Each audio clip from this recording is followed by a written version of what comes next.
Na imeanza vyema zaidi Jumatatu ya tarehe 28. Tunakutana hapa kuzungumza taarifa za michezo. Taarifa ambazo zinagonga vichwa vya habari zaidi kwenye vyombo mbalimbali vya michezo hapa nchini Tanzania, lakini Afrika, bila kusahau ulimwenguni kote. Tunapozungumzia taarifa za kimataifa kwenye The Pitch. Viwanjani inaanza hivi rasmi leo kama ambavyo nimekuambia, na tutakuwa na mengi ya kuzungumza, lakini kubwa zaidi linalozungumzwa nchini Tanzania na Afrika kwa ujumla ni fainali ya michuano ya Afrika kwa ngazi ya vilabu, kwa maana ligi ya mabingwa barani Afrika, ambapo Mamelodi Sundowns wanaenda kuchuana dhidi ya Pyramids. Lakini kwa upande mwingine tunaenda kushuhudia fainali ambayo ina moja kati ya timu ambazo zilitarajiwa ama zilikuwa zinadhaniwa kwa muda mrefu kwamba pengine zinaweza zikaleta challenge kubwa zaidi kwenye michuano ya Afrika, na hatimaye imekuwa hivyo. Simba Sports Club inatinga hatua ya fainali kombe la shirikisho barani Afrika baada ya kuiondoa Stellenbosch ya Afrika Kusini kwa goli moja ambalo lilifungwa kwenye uwanja wa Amani Zanzibar. Jean Shalewa anakuwa ni nyota ambaye imepeleka Simba fainali baada ya mchezo wa jana kumalizika kwa suluhu timu hizo pasi kufungana. Hivyo matokeo ya jumla, Simba ikawa na faida kubwa zaidi ya Stellenbosch na kwenda kwenye fainali ya mashindano hayo. Kuna mengi zaidi ya kuzungumza wakati huu ambapo Simba wenyewe walisema kwamba wanatengeneza kikosi. Hatimaye kikosi kinachotengenezwa kimefika hatua ya fainali. Mengi ya kuzungumza kuhusiana na hilo yatakuwa hapa zaidi, lakini Afrika kuna mambo mengi ambayo bado yanaendelea kugonga vichwa vya habari za michezo, wakati ambapo Al Ahly wameamua kumweka kando Marcel Koller, kocha wa huyu, baada ya kutofuzu fainali ya ligi ya mabingwa barani Afrika na Mamelodi, mchezo ambao ulimalizika kwa sare ya bao 1-1 huko Cairo. Hatimaye Ahly wakasema kwamba kocha Marcel Koller, ibuka pembeni kwanza tuweze kuona haya mambo yanakuwa vipi. Tutaenda kuangalia pia mengine ambayo yanazungumzwa zaidi kimataifa, wakati ambapo mbio za ubingwa Serie A zimeendelea kuwa tamu, wakati ambapo AS Roma ilikuwa na wakati mzuri zaidi kwa Inter Milan baada ya kuifumua. Lakini Napoli na wenyewe hali iko vipi? Tutaenda kuyatazama yote hayo kupitia The Pitch. Mimi nazungumza ni Mangasore, nazungumza naye kutoka Tabata TOT Dar es Salaam, yalipo makao makuu ya Azam TV, na unatupata kwa njia nyingine nyingi zaidi mbali na kisimbuzi cha Azam TV cha antena na dish ambacho unaweza ukatufuatilia. Pia una nafasi ya kutufuatilia kupitia Camcard. Hiki ni kifaa maalum ambacho unakiweka kwenye runinga yako ama TV yako, ambayo ina uwezo wa kupata huduma hiyo ya Camcard na ukatufuatilia popote pale hapa nchini Tanzania. Lakini kikubwa zaidi ambacho nakusihi, endelea kutufuatilia pia kupitia Azam TV Max app ambayo inapatikana Google Play Store ama App Store, na hii inaweza pia kukuunganisha nasi popote pale ambapo utakuwepo duniani. Hata kama utakuwa Brazil, basi download app ya Azam Max app na itaweza kufanya kazi vyema zaidi kwenye laptop yako ama simu janja, bila kusahau pia tablet, tunaweza kuungana pamoja. Hii ni Viwanjani, mimi Mangasore, niko hapa na Faraj Mustafa, bila kumsahau the heavyweight pandit, huyu si mwingine Rashid Hamis. Tutazungumza mengi wakati huu, tukizungumza yale ambayo yanahusu taifa la Tanzania na michezo yake kwa ujumla. Karibu. Mko shwari? Tuko shwari Kurungwa. Kama kawaida, nchi imetulia. Una uhakika gani? Una uhakika gani? Nchi imetulia. Kwenye michezo? Starehe ya maskini michezo kaka. Starehe maskini michezo. Baba ukiwa una hela na watoto nenda nje mkacheze. Ili muda uende, wakishaenda kucheza wakichoka wanarudi. Tulia mama anapika uji, wameuchapa ti. Alhamdulillah. Starehe maskini michezo kaka. Starehe michezo. Napingana na wewe. Unapingana vipi? Utaki au? Kwa lazima tukubaliane. Basi tusikubaliane. Hatuwezi kukubaliana. Starehe maskini nini? Tutazungumza baadaye. Unataka tuzungumze hapa? Starehe mimi nakwambia tutazungumza baadaye. Shwari. Una kitu shwari, tunashukuru Mungu bana, hali ya mvua iko. Vipi? Mambo vipi? Jarab kabisa. Vipi jana? Uko poa? Mambo yanaenda vizuri? Au tuongee tena baadaye? Hapana. Yaani kama kuna namna nakosea au ukosei. Au ukosei. Weekend ilikuwa ndefu sana. Weekend ilikuwa ndefu, lakini matumaini bado naendelea kuyaweka vizuri. Lazima. Gusa button sahihi, au ukosei. Au ukosei. Gusa button sahihi. Lakini mbona ni wengi? Sio mimi tu. Ni wengi? Kwani lazima peponi muende wote? Wanaenda wachache. Tunaenda wachache. Wachache ndio tunaenda peponi, wengine haina shida. Sawa. Tukio kubwa ambalo linazungumzwa Afrika, linalozungumzwa nchini Tanzania, lililozungumzwa jana Afrika Kusini, ni mchezo wa Simba dhidi ya Stellenbosch, mchezo wa nusu finali ya pili marudiano. Ulitazama ukiwa wapi? Nilikuwa nyumbani nimetulia. Ulikuwa nyumbani? Faraji, ulitazama mchezo ukiwa wapi? Nyumbani. Si mchezo wa Simba? Ikiwa haujataka kwenda kusikiliza kila ambacho pengine ndani ya banda umiza watu wanazungumza kuhusiana na mchezo? Hapana. Mechi ninazozitaka huwa napenda kuziangalia kwa utulivu. Kama mechi ya Al Ahly na Mamelodi niliangalia kwa utulivu. Simba na Stellenbosch kwa utulivu. Liverpool na Tottenham Hotspur kwa utulivu mkubwa. Faraji, si muumini sana wa kukutana kwenye maeneo yenye watu wengi? Mimi mazingira ya jana hayakuwa rafiki sana kutoka kwangu kwa sehemu ambayo ninaishi. Mvua ilikuwa ni changamoto, kwa hiyo nikasema hapa ni bora tu. Mnaishi sehemu ambayo mnaomba dua muda wote? Achana na yule mtu ambaye ni wapinga maendeleo.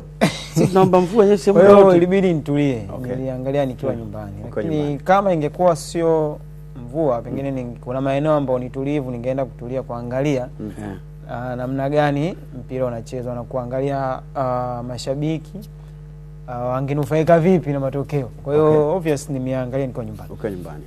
Wewe ulikuwa wapi? Mimi nimetazama nikiwa hapa. Kasi ndio tunapika hizo. Wewe ndio uleka kinani kile? Kivuli kile kwenye mechi ya Simba. Kile kivuli cha offside kile. Hapana. Ni wewe Mangasole. Waambie tu Watanzania, kwani Watanzania akijua kama ni wewe umekakia kivuli. Sasa utapotosha. Ngoja nikutolee ufafanuzi. Mechi zote ambazo zinahusisha VAR, mechi zote ambazo zinahusisha VAR, hauwezi tena kwenda kuchora michoro yako ya offside. Hauwezi. Yaani hauna tena mamlaka. Lakini mechi ambayo haihusishi VAR, unaweza kwenda kufanya hiyo michoro. Lakini ukishaona mechi ambayo inahusisha VAR, hauwezi kwenda tena kuchora michoro juu ya. Hivi jana ndio umethibitisha kwamba VAR huwa siipendi? Tutazungumza hilo baadaye. Tutazungumza baadaye.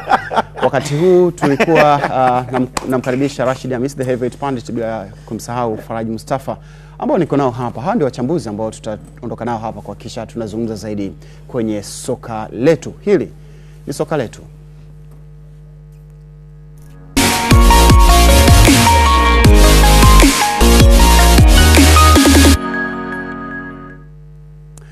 Na matokeo ya suluhu ya bila kufungana yaliyopatikana kwenye uwanja wa Moses Mabhida pale mjini Durban, Afrika Kusini, yamewezesha Simba kusonga mbele kwenye hatua ya fainali kombe la shirikisho barani Afrika baada ya mchezo wa kwanza wa nusu fainali kumalizika kwenye uwanja wa Amani Zanzibar kwa Simba kupata goli 1-0. Hivyo Simba ilikuwa inahitaji suluhu ama sare yoyote ili iweze kusonga mbele katika mchezo wa fainali ambao wataenda kukutana na RS Berkane ambao wametoka kuitandika CS Constantine magoli 4-1 matokeo ya jumla. Na jana CS Constantine ilijaribu kuweza kubadilisha matokeo hayo, lakini haikuwezekana. Hivyo Simba dhidi ya RS Berkane, mchezo wa kwanza ukichezwa pale nchini Morocco, na hii itakuwa ni Mei 17, lakini mchezo wa marudiano utachezwa tarehe 25. Mchezo huo utachezwa hapa nchini Tanzania. Bado sijajua ni eneo gani ambapo mchezo huo utachezwa, kama ni Dar es Salaam ama kama ni Zanzibar, ambapo Simba ilipeleka mchezo wa nusu finali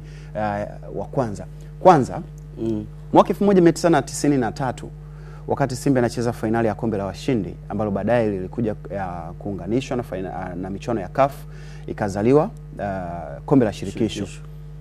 Rekodi mpya inawekwa. Simba inakuwa ni timu ya kwanza pia Tanzania kucheza fainali nyingi za michuano ya CAF, kwa maana ya 1993 kombe la washindi wakicheza dhidi ya Stella Abidjan ya Ivory Coast, lakini pia 2025 wanakuja kucheza dhidi ya RS Berkane. Rekodi hii ambayo imetengenezwa imetumia muda mrefu sana kuwa vile ambavyo pengine ilitokea mwaka 1993.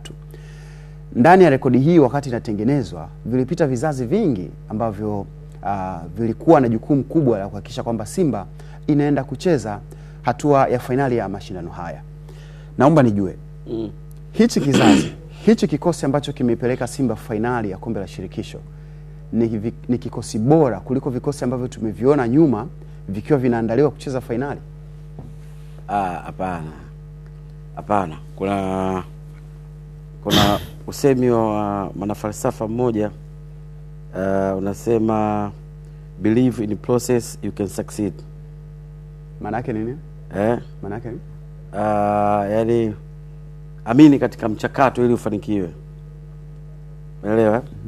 Yaani unaweza ukawa na vizazi bora sana ambazo kwenye nyakati tofauti na usifanikiwe. Kuna wale mimi ni wataalamu sio wa vizazi sio mnaohitaji sijui wana zile age zao zile sijui millennium sijui Gen Z sijui vitu gani ushaona ile miaka wanavyo categorize labda muongo fulani kizazi cha 90 kizazi cha 80 sio cha hichi kizazi cha 2000 unaelewa lakini ukiangalia vipo vizazi ambavyo vilifanya sana kazi lakini hawakufanikiwa. Manake wao walijaribu kutengeneza njia ya mafanikio ya vizazi vinavyokuja. Na hata wakati unafanya hivyo walikuwa wanaamini sisi sio miongoni wa watu ambao tutafanikisha hilo. Ila ni watu ambao tunaanzisha utaratibu mzuri ili wale waje kufanikiwa. So huu mchakato wa muda mrefu unaozungumzia wa mafanikio kwenye klabu ya Simba of course baada ya pale kwa sababu toka 1993 mpira wa Tanzania ulikuwa kama upo gizani. Unaelewa? Zilikuwepo ligi inachezwa, club zote zilikuwepo lakini hazikuwa na maono au mitazamo mikubwa ya kufanya vizuri. Na ilikuwa ni ndoto ambayo haipo. Sio Yanga, sio Simba, sio Majimaji, sio Mtibwa, sio Prison, sio Malindi.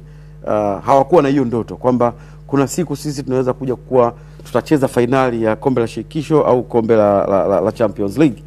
Lakini taratibu maisha yakana lazimisha kuna namna ambavyo unatakiwa uwe ili uweze kufanikiwa. Tukaanza kujifunza taratibu lakini for instance mimi na declare mtu wa kwanza kuamini kwamba mpira ni uwekezaji alikuwa ni Mohamed Mo Dewji sio? Yeye wakati anakuja kuichukua Simba kwa mara pili akiondoka kama mshabiki, umeelewa? Kwa sababu Mo alikuwa mshabiki kweli, umeelewa? Lakini baadaye akaja kuja kwenye face nyingine akaamini anahitaji kuitengeneza Simba kwenye muonekano mpya wa kushindana kule ambapo wanapatamani. Zile ilikuwa ni process. Sio, unaelewa? Na ndio maana ukiterms miaka 5 ya Mo ya mwanzo ile unaona kama ndo mafanikio ya mpira wa Tanzania alianza kuonyesha dalili ya kwenda mbali. Na baada ya Mo kuchora hiyo ramani kupitia klabu ya Simba wakaja kujifunza Yanga kupitia njia ile iliyokuwa nzuri, wakaenda kufanikiwa Yanga pia kwenye hatua nzuri zaidi kuliko ambayo Simba walifika. Sasa unakiri kwamba hichi kikosi ambacho kimeipeleka Simba finali katika vikosi ambavyo katika vikosi ambavyo vimeandaliwa hivi karibuni sio kikosi bora kulinganisha na vile vikosi ambavyo vimepita. Sio kikosi bora. Ni kwa nini hichi kikosi ambacho wao nadhani kwamba hakikuwa kikosi bora ukilinganisha na vile vikosi ambavyo vilikuwa na kampeni hii ya kufika finali ya michuano ya CAF havikufika, lakini hiki kimeingia? Na majibu rahisi sana. Yaani of course sio bora kama hao wa nyuma, lakini hao wamefanikiwa kirahisi kwa sababu tayari wamekuta misingi ya kwenda kufanikiwa iko tayari. Hao walikuwa bora kuliko hawa ili walilazimika kutengeneza misingi ili hao wengine waje kufanikiwa. So unaelewa? Kwa sababu yani sihitaji kufanya comparison. Hata nikisema nifanye comparison ya mchezaji mmoja kuanzia wa kwanza mpaka 11 inawezekana katika hawa wachezaji ambao wapo sasa hivi inawezekana akapata nafasi labda mtu mmoja tu au wote wakakaa nje. Kweli? Mimi nakwambia lakini kwenye huo utaratibu unaelewa ni lazima watu watengeneze misingi ili wewe uje kufanikiwa. So hawa na sio wao, sio bahati mbaya, unaelewa? Itafute Misri bora kabisa ishakufanikiwa. Misri bora kabisa haikuwa kufanikiwa, lakini wanakuja kufanikiwa kina Mohamed Salah. Si ndio? Watafute Ghana bora kabisa, wanakuja kufanikiwa kina Michael Essien. Si ndio? Cote d'Ivoire the same to Liverpool. Miaka 30, miaka 29 nakuja kuchukua kombe 2014. Si ndio? So it's just a process. Kwa hiyo mimi ninachoamini sitaki kufanya comparison ya chochote ila nachotaka kuamini ni kwamba kizazi hiki, nyakati hizi, hiki walicho nacho ndicho wanachokiwa wanastahili kuwepo, kwa sababu wapo waliofanya kazi nzuri hawakufanikiwa. Nimsikize Faraji. Tunaizungumzia Simba ambayo ilikuwa ikitaja malengo yake mara kwa mara timu zetu zinapokuwa zinashiriki mashindano hayo ya kimataifa. Mwanzoni ilianza ni hatua ya makundi, tunahitaji tucheze makundi. Wakatoka kwenye makundi wakaona tayari wameshakuwa, hawahitaji tena kuwa ni sehemu ya timu ambazo zitakuwa zinagombania kuingia makundi, kwa sababu zina uwezo wa kuingia bila kugombania. Ikatoka hapo ikaingia kwenye hatua ya robo finali. Robo finali pia ikaonekana kwamba ni kitu ambacho kinawezekana kwa timu zetu kuweza kushiriki katika mashindano haya ya kimataifa. Lakini baadaye Simba ikatoka hapo ikahitaji nusu wametoka wamefika kwenye finali. Lakini ndani yake huu mchakato wote wakati unafanyika, tunakutana na Simba mpya ambayo ina kocha mpya, ina idadi ya wachezaji wengi ambao wanatengeneza kikosi kipya cha Simba. Ndani yake unaambiwa kwamba ndio wakati ambapo Simba inajiimarisha ili iweze kuwa na nguvu upya, lakini inapiga hatua kubwa ya kuingia hatua ya finali kombe la shirikisho. Hiki ambacho kimetengenezwa tungekificha leo tukamuuliza shabiki wakati timu inaanza kwamba hiki kikosi kinahitaji kucheza finali ya kombe la shirikisho, kuna shabiki ambaye angeamini? Hakuna shabiki ambaye angeamini, kutokana na mazingira ambayo yalikuwa yanaonekana tangu mwanzo. Msimu wote ambao ni kalenda ya mashindano wa timu yoyote linakuwa ina malengo. Na mwanzoni kabisa wakati Simba wanamchukua Fadlu Davids kuwa kocha wao kwenye project yao ya kuamini kwamba wanataka kuanza upya, ndio kuna maamuzi magumu ambao waliyafanya. Maamuzi ambao waliyafanya ni kutaka kuanza upya. Na kwenye kuanza upya kuna aina ya makocha ambao wanaweza kawa na hizo sifa wewe kuanza upya. Lakini kuna makocha ambao wakija kwenye timu yako wao wanataka tayari wakute kila kitu, wachezaji ambao tayari wamejipambanua, akija yeye apate matokeo. Ni kama vile ilivyokuwa kwa Abdelhak Benchika. Yani unaweza kuangalia mtu kama Zoran Maki analalamika kabisa mwambia aina hii ya mchezaji simtaki. Maana yake tayari yeye ni kocha ambaye anataka mchezaji ambaye yuko complete kufanyaje? Kupambana.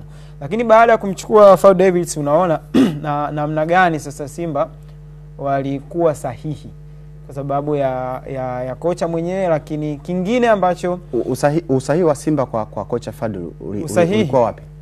Kwa sababu mpaka wanamchukua ukumbuke kulikuwa kuna namba ya makocha wengi na hupiti kwa bahati, kwa sababu pia taasisi huwa inaangalia ni mtu gani ambaye atakuwa sahihi kutokana na kile ambacho wanakihitaji.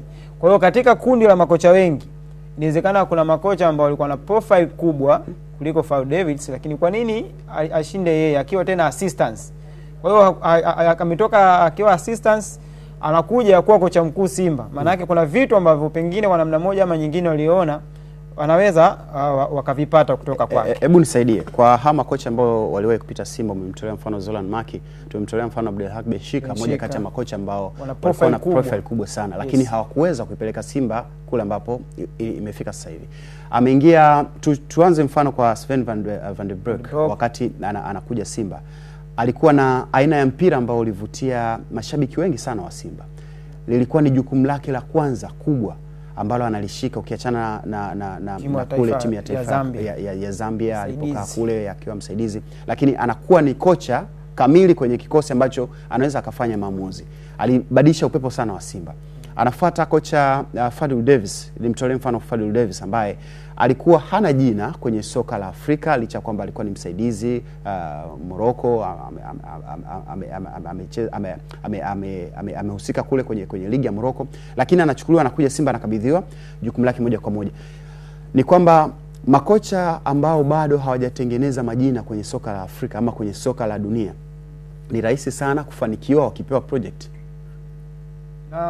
Sawa, inaweza kaa sawa kwa sababu ya vitu viwili vya msingi ambavyo naweza nikavingamua kwenye swali lako. Kitu cha kwanza, anakuwa na njaa ya mafanikio. Kwa sababu sehemu ambayo ametoka bado alikuwa hana mamlaka ya juu zaidi kufanya mambo ambayo anayataka. Anafanya chini ya kivuli. Kwa hiyo unapopata mamlaka ya wewe kuwa top, maana yake kitu ambacho unakigenerate kinatoka zaidi kwenye kichwa chako kwenda kwa msaidizi na watu wote ambao wanakuzunguka. Kwa hiyo wewe ndio una overseas, yani wewe ndio unasimamia kila kitu.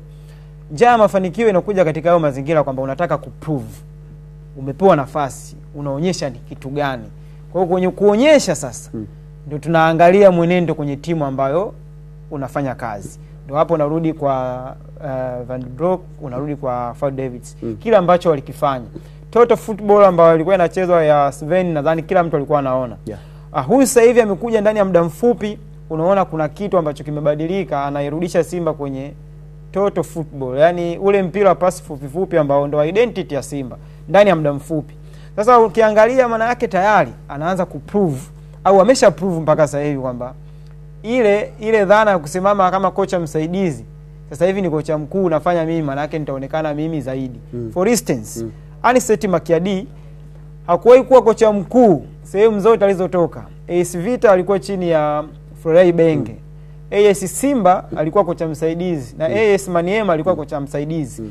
Amekuja Tanzania pia hakuwa kocha mkuu. Francis Kimanzi alipotolewa Tabora United akakabidhiwa timu. Kwa mazingira ya kawaida, kwa kocha namna ile na timu aliyokuwa anaisimamia, ukiangalia daraja, angalia alichokifanya kwenye michezo ambayo ameisimamia Tabora. Lakini ukianza kuuliza kwamba alikuwa kocha mkuu, unasema hapana. Kwa nini? Amepata nafasi ya kusimama kama kocha mkuu, anaonyesha namna gani anaweza kufanya kwa ubora. Kwa hiyo kuna mazingira fulani ya ukiwa na shauku ya kufanya kitu kwa ubora, maana yake inakupush kama kuandaa kitu kikubwa, kwa sababu hauna mtu ambaye labda anaweza akasema wewe ni bora zaidi, lakini inabidi uonyeshe, uandae njia ambayo itasababisha ilete mjadala. Sasa kwa mfano sasa hivi profile ya makocha wengi ambao wamepita Simba, inawezekana wengi walikuwa juu zaidi ya Fadu Davids. Lakini angalia yeye alichokifanya. Kuna swali jingine ambalo uliuliza mwanzo kwa Rashidi. Angalia generation ya Simba ambayo ilifeli mara nyingi kufika hatua hizi. Ina wachezaji wengi ambao walikuwa kikaa benchi, wanaoanza akitoka mtu akiingia, huoni mpishano mkubwa wa kiwango. Lakini angalia hii ya sasa hivi ya Fadu Davids, namna ambavyo kuna wakati inabidi aendelee kuwatumia wachezaji wao kwa sababu haina wachezaji wengine ambao wamebaki benchi. Kuna kitu labda hawaendani na wale ambao wanakuwa ndani. Kwa hiyo amefanikiwa katika mazingira ambayo kwangu naona kabisa alikuwa na kundi la baadhi ya wachezaji ambao ni average ukilinganisha na wachezaji wengi ambao walipita nyuma, kwamba eneo moja unamkuta una Mixon, una Bernard Morrison, una Hassan Dilunga ambaye wakati mwingine anasubiri, una Chama, una Kope Mushimba Mugalu, una Kagere. Yaani unaona top quality players. Kahata. Francis Kachi Kahata, Lali Bwalia, unanielewa? Hiyo yote inakupa picha kwamba walipita watu wengi. Lakini kingine cha kuwekea sawa, je, wakati wanacheza kipindi hicho walikuwa wanakutana pia na wapinzani wa namna gani? Yaani kwamba kipindi hicho wewe uko bora, unakutana na mpinzani mwepesi. Kama ukutana na mpinzani mwepesi, maana yake inakuwa mazingira pia ni mepesi. Lakini unakumbuka unakutana njia hii ambayo wamepita safari hii ilikuwa na wapinzani ambao hawakuwa na ugumu kwa Simba. Sio maana yangu hiyo. Maana yangu narudi nyuma kuangalia kipindi cha nyuma wakati Simba na hao wachezaji. Ndio. Alikuwa anakutana na Raja Casablanca wa aina gani? Wydad Athletic wa aina gani? Yaani ni huyu wa leo ambaye ana struggle. Kwamba naye alikuwa anakutana na vigingi, kwamba wakati sisi tunawatemu wakina Bwalia, wakina Kahata, wakina Morrison, wakina Mugalu, wakina Boko kwamba ni bora, lakini pia walikuwa wanakutana na timu nyingine ambazo ni bora, zina wachezaji bora, ndio maana kulikuwa kuna huo ugumu. Yes. Sawa. Rashid, turejee sasa kuzungumza kuhusiana na mchezo wenyewe ambao Stellenbosch walicheza nyumbani.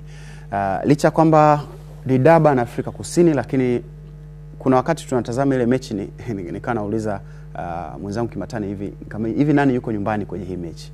Ni Simba ndio yuko nyumbani au Stellenbosch ndio wako nyumbani? Inawezekana Stellenbosch wamefungwa kwa mambo mengi ama wameondolewa kwa mambo mengi. Moja kati ya kitu kikubwa ambacho pia kimeondoa, binafsi mimi naweza nikasema, ni udogo, lakini pia ni kukosa uzoefu wa kucheza haya mashindano. Na hilo ndio jibu la msingi sana. Stellenbosch wametolewa kwenye hii mechi kwa sababu ya kukosa uzoefu. Na napozungumza kukosa uzoefu, namaanisha nyakati za kufanya maamuzi. Yaani nyakati gani tufanye nini, nyakati ipi tuwe katika mwenendo gani. Unaelewa? Stellenbosch, hizi nyakati ambazo wanazipitia Stellenbosch waliosha kuzipitia Simba Sports Club. Si unaelewa? Nyakati hizi. Kwa hiyo na ndio maana Simba Sports Club presence yake unaweza ukamuona Jean Charles Ahoua kiwanjani, lakini kwenye namna ya uwasilishaji wa mambo unaelewa, kwenye picha ya moja kwa moja klabu ya Simba ukawa namuona magoli au try again, unanielewa sijui.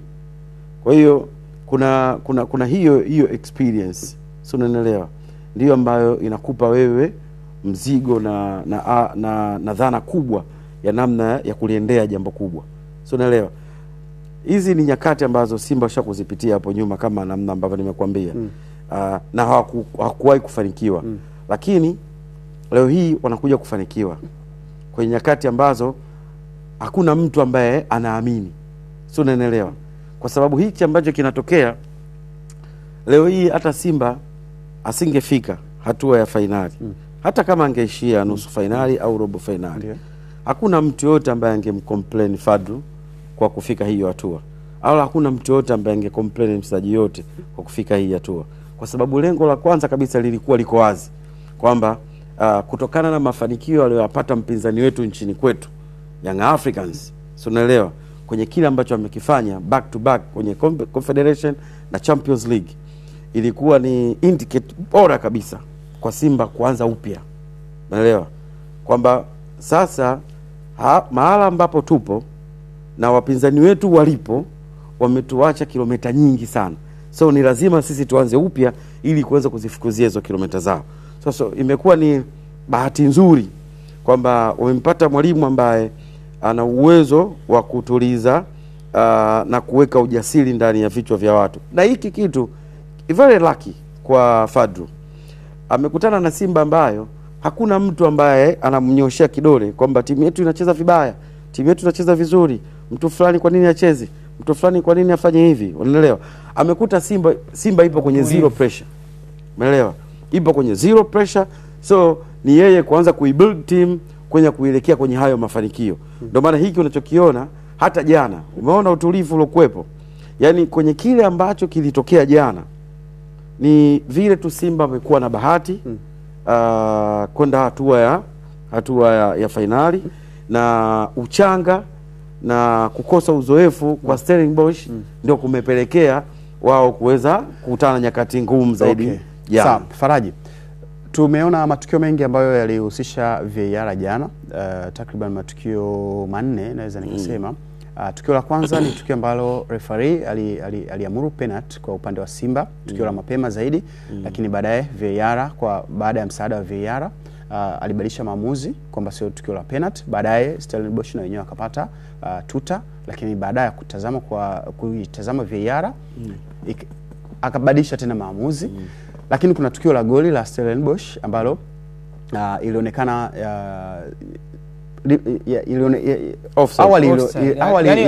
awali ilikuwa ni goli. Ni goli, lakini ilikuwa ni offside. Yes, ni offside. Lakini pia kuna tukio la Shamu la mpira kumgonga Noma.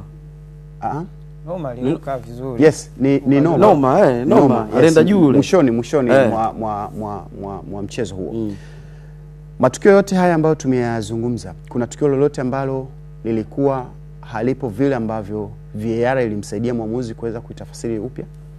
Kwangu mimi si katika matukio yote haya, matukio mawili matatu, lile la kwanza la Kibu ilikuwa okay, hamna shida. Yaani hamna shida kwa maana, yaani maana yangu haikuwa penalty. Mimi kwangu ilikuwa penalty. Haikuwa penalty. Kwa sababu hapo sasa ndio VAR inavyo, yani hapo ndo sasa kama wewe ungekuwa mwamuzi, wewe ungetoa penalty, wewe asingetoa penalty. Mimi kwangu ilikuwa penalty kwa sababu kufanya kosa, yani kufanya kosa bila kujua haijustify kwamba lisiwe kosa. Tumsikilize Faraja afu tutarudi kwako na penalty yako. Ya Kibu haikuwa penalty. Na hata ya pili ambayo ilionekana ni penalty kwa mwamuzi dhidi ya Siani kupigwa kwa Simba haikuwa. Tukio lile la Karabuli ule mpira haikuwa penalty. Kwa hiyo unapata picha kwamba kwa namna gani ambavyo maamuzi ya VAR wakati mwingine yanatupa picha sahihi ya kile ambacho kimetokea. Lakini katika tafsiri ya kwanza kabisa, mwamuzi kufunika, kila mtu pale alikuwa anajua ni tuta. Ile Akibu hata mwenyewe nilikuwa najua tuta tu, lakini baada ya kuona marejeo na namna ambavyo Kibu ali tukio hili hapa kama ali yani kwa nini unasema sio penalty? Angalia Kibu alivyodai, angalia mkono, yani ile shinikizo la ule mkono kama na vile alivyoanguka kama vina uhusiano. Kwani tukio la penalty limeamuliwa kwa sababu ya mkono ama kuna mgusano ambao umetokea? Contact umeona wapi pale kama sio mkono? Sasa angalia reaction sasa ya baada ya mkono. Alafu na alichokifanya Kibu vina uhusiano? Yani unajua kuiba kidogo sasa unajua kuiba kidogo na kuiba sana wote nyie ni wezi. Lakini unanufaika vipi sasa? Yani hapo shida ni nini? Kunufaika Mustafa. Ndio maana uwezo kunufaika, ndio Kibu hajanufaika. Yani wewe uweze kuniambia umeenda msikitini umeiba msahafu. Unaelewa? Ni kweli umeiba kitabu cha Mungu. Hakuna faida yake unaenda kusoma. Si ndio bwana? Lakini wewe umeiba kwa sababu unaona ule mkono. Ngoja mimi unajua kitu ambacho mimi kwangu mimi. Na ndio maana nimekwambia hii VAR ni mashine tu. Lakini wanaenda kufanya maamuzi ni wale ndugu zetu. Kwa sababu gani unajua? Ili kwanza tukiwa kabla ya penalty. Kwanza kulikuwa kuna foul ya lazima ambayo referee alimpa advantage Kibu, akaendelea na hatua zake, amefika mbele. Hebu niambie, yule beki kulikuwa kuna ulazima gani wa kwenda kuweka mkono kwenye mgongo wa Kibu? Hebu Faraji, ngoja kwanza amalizie kile ambacho alikuwa anakizungumza, alafu tutarejea kwako na penalty yako referee wa mchezo. Sawa. Mimi sio penalty. Sio penalty. Kwa sababu ya ile tukio ambavyo mimi najaribu kuangalia vitu viwili vya msingi ambavyo pia naamini muamuzi baada ya kwenda kwenye kuangalia kwenye marejeo ndio kikamshawishi kwamba namna ambavyo moja kwa moja Kibu alivyodondoka na tukio ambalo labda lilitokea nyuma, yani kwamba ule mkono, maana pale ni mkono. Sasa kwa uzito gani ndio hicho ambacho Rashidi tunapishana kwamba yani inategemea kwamba nyepesi ama laini, lakini kwangu naomba niulize swali Faraji. Kama huo msukumo ambao umefanyika kwa Kibu Dennis ungefanyika nje ya box la penalty, wewe ni mwamuzi wa mchezo, hakuna faulu pale Mangasori. Kwangu mimi hakuna faulu. Kwa sababu gani? Wewe umeshaangalia mazingira ya ndani kwamba kunufaika ndani. Kumbuka mchezaji yoyote anapoingia ndani ya box ambaye ana attack, tabia moja hapo ambayo huwa wanaambiwa wawe nayo ni ya kumhadaa mwamuzi. Na moja ya silaha moja hapo ya Kibu pia hiyo anayo. Angalia kitu ambacho kimetokea. Kwa hiyo kwangu mimi naona tu Kibu alitaka kunufaika na nini, na eneo ambalo alikuwepo kwa mwamuzi. Unasema huo mguso ambao Kibu kaguswa haukutosha kutafsiri tukio hilo kama ni foul. Na ndio maana kwenye marejeo mwamuzi ameamua sio penalty. Lakini mwanzo aliamua penalty. Mwanzo aliamua penalty. Mimi turudi kwa referee ambaye atatoa penalty. Mimi niambie. Ngoja unajua kwa kwambie. Sijui kama naamini hata kama hujacheza kwenye kiwango hicho, sio, unaelewa? Lakini kitendo cha huyu defender, unaelewa? Kitendo cha huyu defender. Umeona ule mkono? Kwanza hapeleki mkono ambao pengine mguu wake ungetouch. Kapeleka mkono ambao yeye ungempa advantage kwa sababu angekuwa kwenye blind side ya line 2, ya line 1 line 1. Sio, unaelewa? Manake kaenda kuondoa utulivu wa Kibu kufanya maamuzi. Yaani haijalishi umetumia nguvu kwa kiwango gani, haijalishi haujatumia nguvu kwa kiwango, as long as lengo lako ilikuwa ni kuondoa. Hakukuwa na mahusiano ya mguu wa defender na mguu hapana. Mguu ulikuwa katika hizo hatua. Unaelewa? Sasa mimi kwangu hili niliamua nikikuwa mimi ilipaswa kuwa penalty. Sio, unaelewa? Kwa sababu yule defender kati anamkimbiza Kibu. Sio, unaelewa? Alijua kabisa nikitumia mkono wangu wa kulia, umeelewa, mtu wa kwanza kuamua penalty atakuwa ni line 1. Sio, unaelewa? Ndio maana wakati anamfukuza Kibu aka make sure amefika eneo ambalo atatumia mkono wake wa kushoto kwenda kudisturb utulivu wa Kibu kwenye kufanya maamuzi. Kwa sababu tayari alishaona Kibu zile hatua zake 4 za mwisho alikuwa anaenda kufanyaje? Alikuwa anaenda kushoot. Sio? Sasa alipofanikiwa kuondoa ule utulivu, na Kibu ni mchezaji mwenye uzoefu, ni mchezaji ambaye kwenye level alokuwa unaweza kumlisti kama ni A list kwa Tanzania, unaelewa? Kwa lile ni eneo ambalo anaamini mimi nikiondolewa utulivu ninapaswa kupewa advantage ya timu yangu kupata pigo na penalty. Na katika ukitaka kujua haya maamuzi yalikuwa ni maamuzi ya ovyo, na ndio maana huwa siipende hata VAR yenyewe. Okay, sawa, referee hajaamua penalty, si ndio? Manake tafsiri yake ni nini? Tafsiri yake Kibu Dennis amemcheat referee, na kosa la kumcheat referee ni nini? Sitakiwa kupewa adhabu ya kadi. Manake hata ile referee kuliona, basi justify maamuzi uliyofanya kwamba okay, haikuwa penalty lakini Kibu umenidanganya, kwa kula kadi, pumzika, afu next time ukifanya tena nitakutoa. Lakini yote kuyaona ndicho kitu ambacho binafsi mimi kilisababisha mpaka nikawa nauliza Stellenbosch wapo nyumbani, wapo ugenini. Turejee bado kwenye tukio hili la dada yako unajua. Turejee kwenye hili tukio la Kibu Dennis na huu mkwaju wa penalty. Binafsi sioni kama kuna mazingira yote ya penalty pale. Mimi as long as umemgusa kwenye eneo lile na mkono umeonekana, kwa sababu wewe yani wewe kukaba kwako lazima uniguse mimi hapa. Ningekuwa mbele hivi kweli, umeelewa? Lakini unanifukuza, unapeka mkono mbele. Manake lengo lako wewe sio, kwa sababu huna uwezo wa kugusa mpira, kwa sababu sio nikabe mimi. Wewe unachotakiwa ni kuzuia mwelekeo wa mpira. Sasa wewe unavonyoosha mkono, manake lengo lako ni kuzuia ule mpira. Lengo lako sikunizuia mimi, si ndio? Au mimi naona tofauti na nyinyi mnavyoona. Kwa sababu dhamira ya kukaba kwenye football sio unamkaba mtu, unakaba mpira, njia ya mpira. Yaani uzuie mpira, usinizuie mimi. Rashid, na ndio maana ukinizuia mimi ni foul. Hebu Rashid nisaidie. Unaona ule mkono ulivyogusa mgongo wa Kibu? Unaona mkono ulivyogusa mgongo wa Kibu? Kuna namna Kibu alishindwa kufanya kile ambacho alidhamiria kukifanya kwenye mpira. Kwa nini nidhamirie? Na nishajua tafsiri ni nini. Yaani ngoja nikwambie. Yaani unajua sometimes kwenye football unatakiwa kupata advantage kutokana na tafsiri za kikanuni zilizowekwa. Si ndio? Lengo la yule kupeleka mkono, ilikuwa ni nini? Yaani ilikuwa ni nini? Kwa sababu huwezi kuniambia pasipo kumgusa Kibu yule angeanguka. Hapana. Alikuwa yupo kwenye sasa sikiliza Rashid. Ili tukio likirudiwa mwanzo kabisa, utaona huyu Busaka alianza kumgusa Kibu kabla hata hajafika nje ya 18. Lakini referee kwa nini alitoa advantage? Aliona ni tukio ambalo halitoshi. Sio litoshi. Halitoshi kuwa foul. Sio litoshi. Ni tukio ambalo bado umeona hii. Kwa hiyo Kibu angeanguka hapa ingekuwa ni foul. Na kadi juu angepata. Lakini ilikuwa ni kwa sababu gani alimwachia? Alimwachia kwa sababu ni advantage, bado Kibu alikuwa na nguvu na kuendelea na mwelekeo wa mpira. Lakini kama Kibu angepoteza uelekeo wa mpira alipokuwa ameguswa, ile pale referee angeamua ni foul na pengine na kadi angepa, kwa sababu alimshika kwa makusudi, unaelewa? Alimshika kwa makusudi, umeelewa? Ila Kibu akaendelea kutumia nguvu, lakini referee alivyomtazama akaona huyu acha nimpe advantage kwa sababu bado ana nguvu. Nikutolee mfano. Ungekuwa ni kocha wa Stellenbosch, hii penalty inaamuliwa kwamba iko upande wako. Ungelalamika kwa referee? Ningemind sana yule beki. Wewe Mungu. Mimi sinakwambia.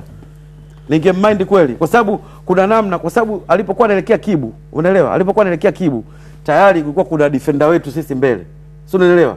So ilikuwa ni jambo la wewe kwenda kumwacha aendelee na safari yake ili tufanye kitu kingine. Tuzungumze matukio mengine. Tukio la goli ambalo lilifungwa na Stellenbosch, lakini goli hilo likaonekana lipo offside. Kwako ni offside, so offside?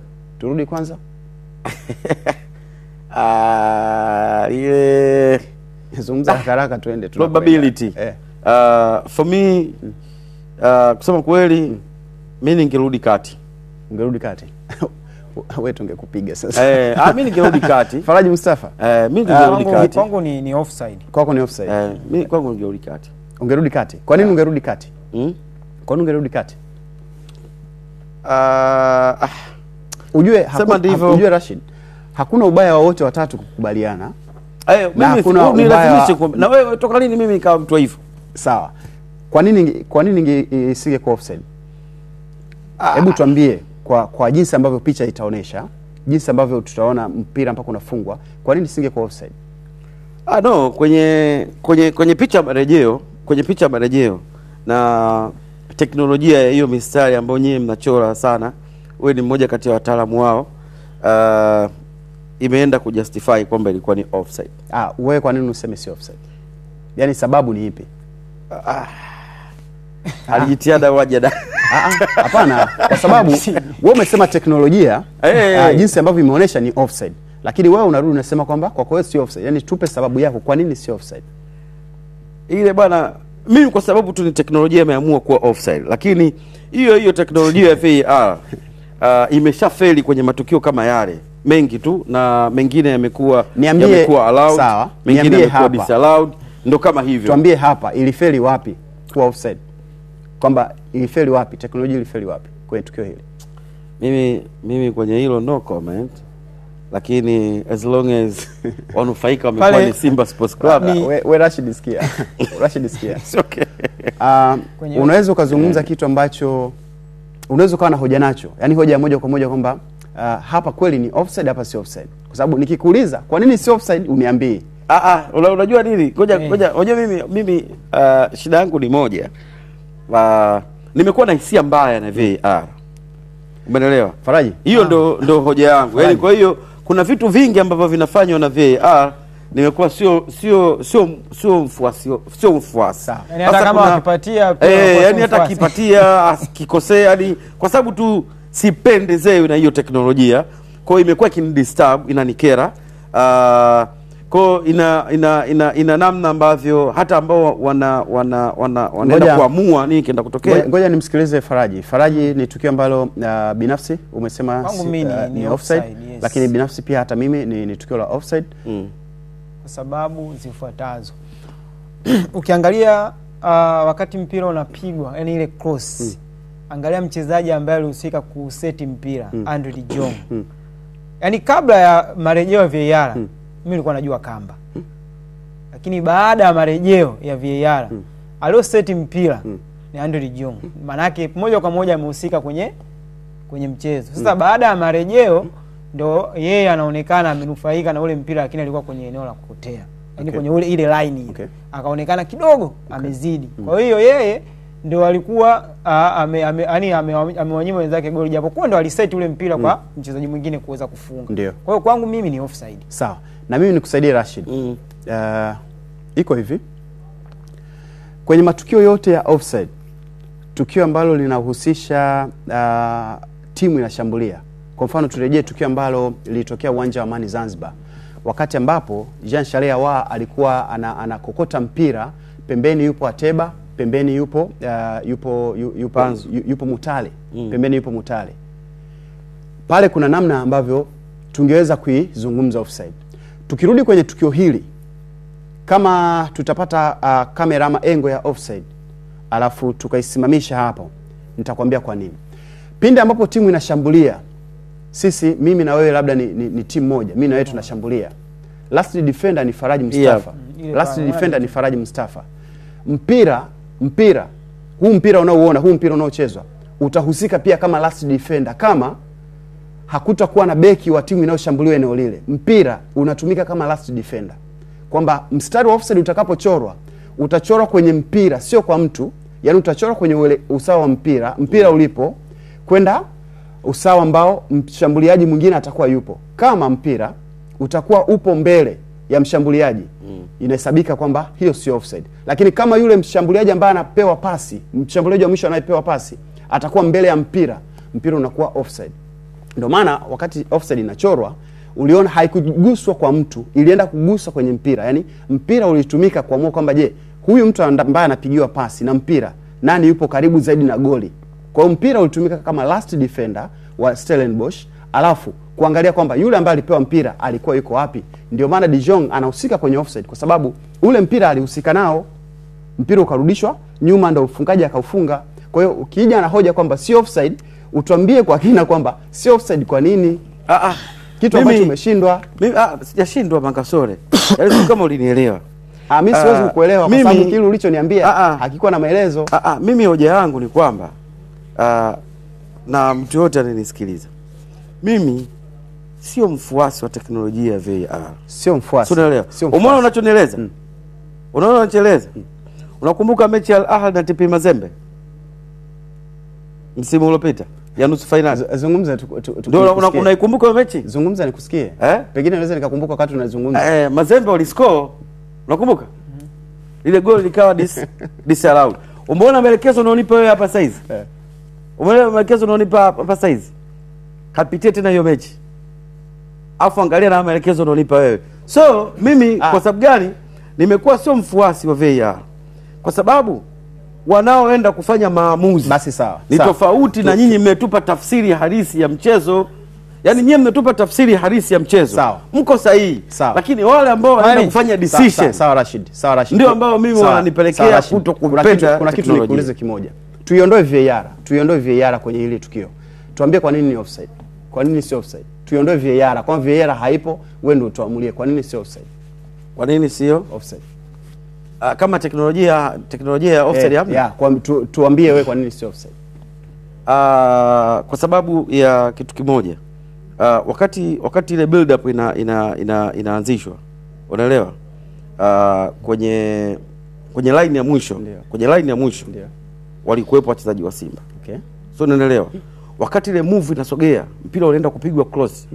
Yule striker wa Stellenbosch, unaelewa? Ndiye alitangulia kabla ya mpira. Unaelewa? Kwenye mazingira ambayo alikuwa anaenda kulazimisha kwenda kubatu na last defender wa Simba Sports. Kwa maana ule mpira yeye alichokuwa anataka kufanya ni kuugusa kwa mara moja au kuhold mwili wa last defender wa Simba ili apate advantage ya foul. So unaelewa? Ndio maana ule mpira ulipopigwa cross, alichokifanya yeye alipomlalia last defender wa Simba alikuwa karibu yule. Nafikiri hakumuhold kwa kiwango hicho. Alichoamua kukifanya ni kuupa ngazi ule mpira kwenye mazingira mengine. Nipe 5. Unaelewa? Nipe 5. Hiyo ni mimi. Nipe 5. Wewe, na ndio basi. Utajichanganya huko mbele, utajichanganya. Ndio tukubaliane hivyo kwamba mimi sio mfuasi wa VAR. Yaani wewe bakia hapo. Mimi sio mfuasi wa teknolojia ya VAR. Mimi hapana. Japo naiheshimu wakifanya maamuzi yao naheshimu, na ndio maana hata jana limetokea tukio jingine kwenye VAR hilo limeenda limekataa. Si ndio? Lakini ukirudi kwenye kanuni sawa zinasemaje au sio? Tutazame kwenye tukio, tutazame mengine yaliyojiri basi hapo. Usiongee. Turudi kwenye tukio hilo linalofuata. Yes, utajichanganya. La huyo Noma. Tuachane na hilo la Noma kwa sasa hivi. Kwa nini tuachane nalo? Kwa nini tuachane nalo? Liliitwa kwenye VAR? Alikuitwa ile tukio? Halikuitwa. Halikuitwa kwenye VAR. Halikuitwa kwenye VAR. Kweli? Halikuitwa kwenye VAR. Ndio maana mimi napata shida. Ukiangalia mpira mwenyewe huo unafanya nini wakati unaangalia mpira? Unatazama mpira ukiwa sawa au kuna vitu ambavyo kaka Simba ni wakubwa sana Afrika. Halikuitwa kwenye VAR. Kwa hiyo ni tukio ambalo watu walidhani kwamba na baada ya mpira kumalizika hata director wa mechi alijaribu kurudisha hilo tukio kuonesha kwamba kuna handball ilitokea.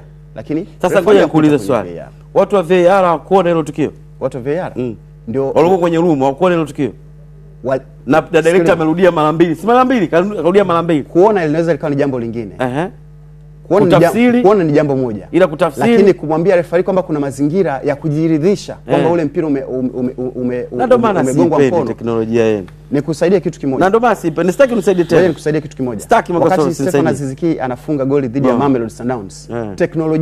Teknolojia ndio haikusaidia kuweza kuamua kama ule mpira ni goli ama sio goli. Lile la Stefan Aziz Ki. Basi. Lile la Aziz Ki. Na bado watu walikuwa kwenye VAR hawakuona. Kama lile lilikuwa goli au sio goli. Unakuwa kwenye VAR hauna engo ambayo unaweza kujiridhisha kwa 100% kwamba ni goli.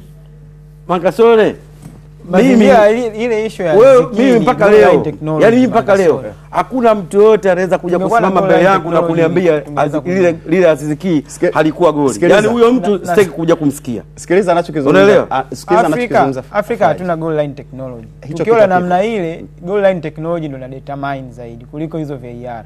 Kwa hiyo kama tungeona goal line technology ingetuonyesha zaidi. Kaka hiyo goal line technology utajichanganya usongee. Hiyo ni teknolojia nyingine tofauti na VAR. Ndio hicho sasa. Tunaelewa.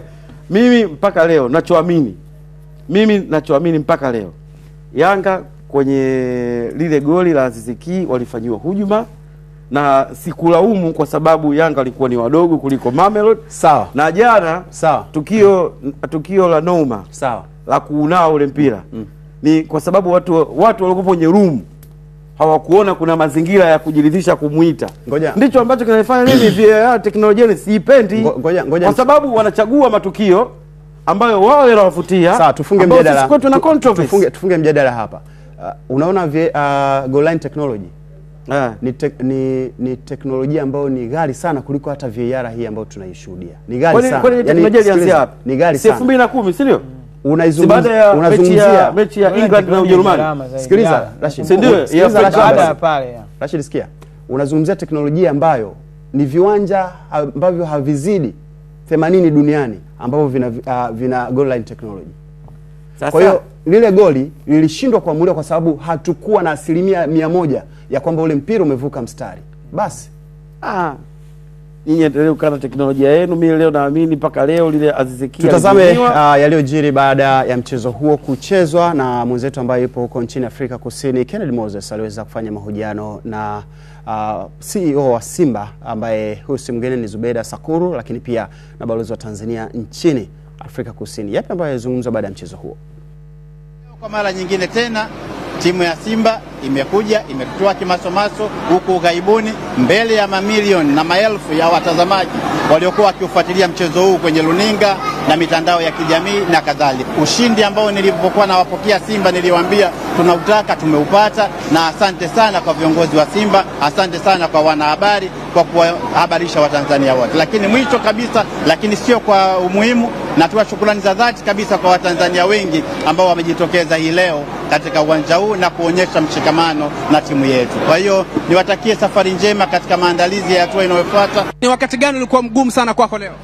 Nyakati zote zilikuwa ngumu kwa sababu tumekutana na timu ambayo tayari ilikuwa inataka kupata ushindi nyumbani, lakini mimi na imani na kikosi chetu, na imani na game plan ya mwalimu. Mtihani mkubwa ulionao ni finali. Nini kilikuwa kinakujia kichwani kuhusiana na finali, hasa wakati mchezo unaendelea? Finali tunaenda kukutana na Berkane. Tayari tulishacheza hapo awali na Berkane, lakini sisi tunafahamu ubora ambao Tanzania unao, na katika malengo ya muda mrefu sisi kama klabu ya mpira tumejiwekea malengo ya kuwa klabu bora barani Afrika. Sasa kwenda kuingia finali katika baada ya muda mrefu. Finali nyingine tulicheza mwaka 93 ambayo ndio ilikuwa ya mwisho. Kwa hiyo Gen Z millennials hii kwao ndio inakuwa finali ya kwanza. Na kizazi cha Gen Z, hii ni finali yenu ya kwanza kuishuhudia Simba ikicheza mashindano ya CAF kwa maana kombe la shirikisho barani Afrika. Lakini moja kati ya vitu ambavyo amevizungumza Zubeda Sakuru wakati Kennedy Moses anafanya naye mahojiano ulikuwa ni muda mfupi baada ya mchezo kumalizika, wakati tukisubiri mchezo wa CS Constantine dhidi ya RS Berkane. Lakini CEO wa Simba Zubeda Sakuru alisema kwamba finali wanaenda kucheza na RS Berkane kabla mchezo wa RS Berkane na CR. Sasa hapo mna mtu alikula 4 kaka mechi ya kwanza ile. Sasa kuna VAR mzigo wa magoli. Na ulikuwa unategemea wale Constantine wangeweza kurudisha zile chuma 4 zote. Kwa hiyo RS Berkane ndiye alikuwa hajui kwamba na finali anacheza na nani. Yaani Berkane alikuwa hajui finali anacheza na nani. Lakini na kutokana na jinsi alivyocheza hapa Stellenbosch, sisi wa Kulungwa tushajua Berkane atacheza na Simba finali. Tutazame taarifa nyingine inayohusu Simba ni kutoka kule Singida, ambapo mwandishi wetu Deus Liganga ametuandalia taarifa ambayo inazungumza kila ambacho mashabiki wa Simba walizungumza baada ya mchezo huo, lakini matumaini yao kwenye finali ya mchezo wa kombe la shirikisho dhidi ya RS Berkane. Nina furaha na shangwe kubwa kwa sababu timu ya Simba Sports Club imetuheshimisha. Matamanio makubwa ya mashabiki kufika finali, hatimaye tumefika. Tuna uhakika hili ni la kwetu. RS Berkane ni timu ya kawaida kwa sababu hata tukiangalia kwenye ranking Simba yuko juu yake. Hivyo ni timu ya kawaida ambayo si tupo tayari kumpokea yoyote atakayevuka katika hizo timu mbili. Tanzania ni Simba moja. Simba wewe! Simba wewe! Tanzania yote tuwakilishe Simba. Nimefurahi kiasi mwingi sana. Tuiombee Simba. Simba daima milele. Simba wewe! Naipenda Simba kuliko maelezo. Simba wewe! Ni furaha kubwa sana kwa sababu ukitegemea kwamba Simba ni klabu ambayo imekuwa na mafanikio hafifu kwa miaka michache iliyopita, lakini kwa sasa hivi wanarudi kwa kasi. Yaani finali ni piga au garagaza, tutakuja na kombe. Mchezo umekuwa mzuri. Na wapongeza Simba kwa kudefend vizuri kwa sababu walijitoa kwa 100%. Kila mchezaji alijitoa kwa ukweli. Na wapongeza kwa kufika hatua hiyo, ni hatua kubwa na ina manufaa pia kwa nchi na kwao wao binafsi. Wawe serious kwa sababu timu wanaenda kukutana nayo ni hatari zaidi ya hii. na ni timu bora. Kwa hiyo inatakiwa mipango ifanyike mapema. Simba kwanza wamecheza vizuri, tuna furaha, wametuwakilisha, wametubeba, wametufikisha pale ambapo mashabiki wa Simba Tanzania kwa ujumla walikusudia kufika. Tunaenda fainali, tuna furaha, nchi yetu imesimama kama nchi zingine. Hiyo ndo Simba moja, Simba nguvu moja. Huo ndo maana ya ubaya ubwela.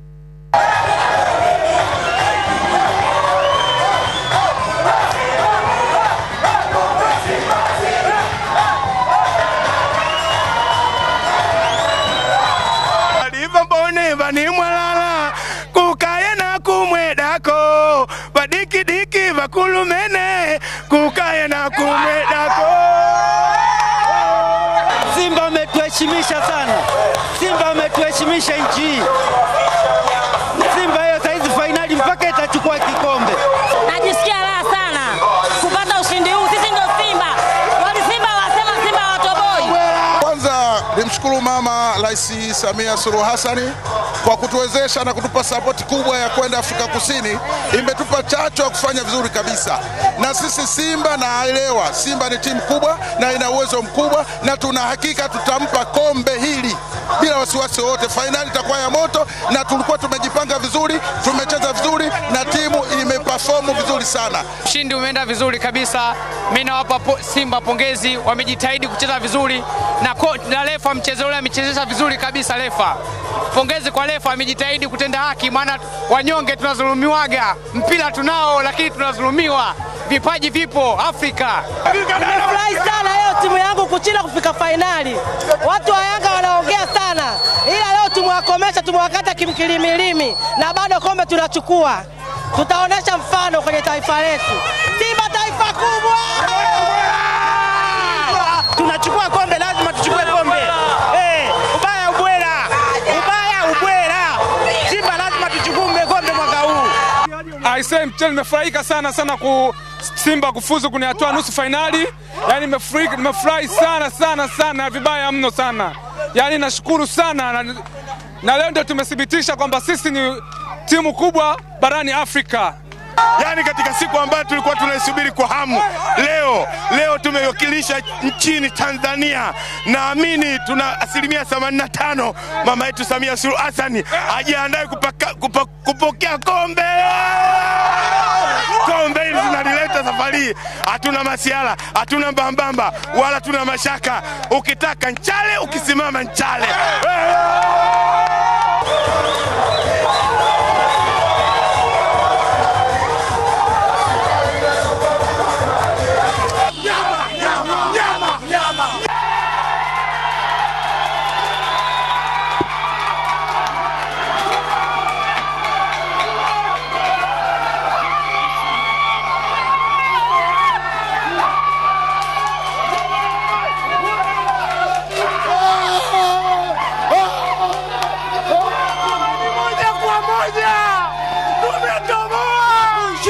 Tuishi hapa. Simba, Simba, Simba, Simba, Simba, Simba, Simba.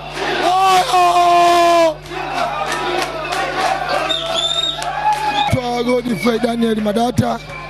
Matokeo ya Simba kusema kweli siku ya leo, sijui nisemaje, yaani sijui niongeaje. Nimeyapokea kwa furaha mno, naipenda Simba mno jamani. Kusema kweli, Simba namshukuru Mungu tumefuzu kwa finali, na mwaka huu ubingwa lazima tuchukue, ubingwa kwetu. Yaani Simba safari hatuache chochote kwenye shirikisho mwanzo mwisho. Yaani wabane waachie, wabane waachie. Simba safari tumeamua. Yaani swala la ubaya ubwela ndio limeenda. Kama leo Mungu amesaidia tumefuzu hatua finali. Hao wanaokuja wajiandae, maana tunaanzia kwao tunarudi mjini hakunaga mshamba. Nimeyapokea matokeo haya kwa furaha na nilikuwa na imani kama kufika fainali baada ya ule mchezo wa kwanza uliofanyika Zanzibar. Timu ilicheza vizuri na of course pongezi nyingi ziende kwa kocha wetu Fadlu. Ndio amekuwa master wa timu yetu mpaka hapa sasa hivi ilipofikia. Na hapa kama tawi la Simba Kahama tunajiandaa kwa ajili ya kwenda kwenye fainali sasa ambayo itafanyika nadhani itakuwa uwanja wa Mkapa baada ya mechi ile ya kwanza itakayofanyika kwa mmoja kati ya yule atakayepita leo, probably nadhani anaweza kawa RC Berkane. Kwa hiyo tunajiandaa kwa ajili ya kwenda kuipa timu support na hatimaye tutachukua ubingwa huu wa kombe la shirikisho. Kutoka hapa manispaa ya Kahama ndani ya manispaa ya Kahama. Mimi naitwa Kasisi Costa na hii ni Azam Sports. Na huyo ni mwandishi wetu Kasisi Costa akiwa anazungumza na mashabiki wa Simba Kahama. Lakini kabla hapo umeona taarifa ya John Kasembe kutoka Masasi Mtwara, ambapo pia mashabiki wa Simba wameonekana wana furaha kubwa zaidi baada ya kuingia fainali ya kombe la shirikisho barani Afrika. Unaweza kaona jinsi ambavyo watu wanaupenda mpira, jinsi ambavyo watu wanazipenda timu zao. Lakini pia kikubwa zaidi ni maandalizi kuelekea fainali zote hizo mbili. Tarehe 17 Morocco, lakini tarehe 25 Tanzania. Tunashuhudia kombe linaondoka ama linabaki. Kidogo msikia mwana pale anakuambia kipindi cha Jomba Nchumali. Ukisimama Nchale, kimbia nao Nchale. Fainali ya mwisho inachezwa Dar es Salaam. Ndio au hapana? Kombe litabaki Dar es Salaam, litaondoka?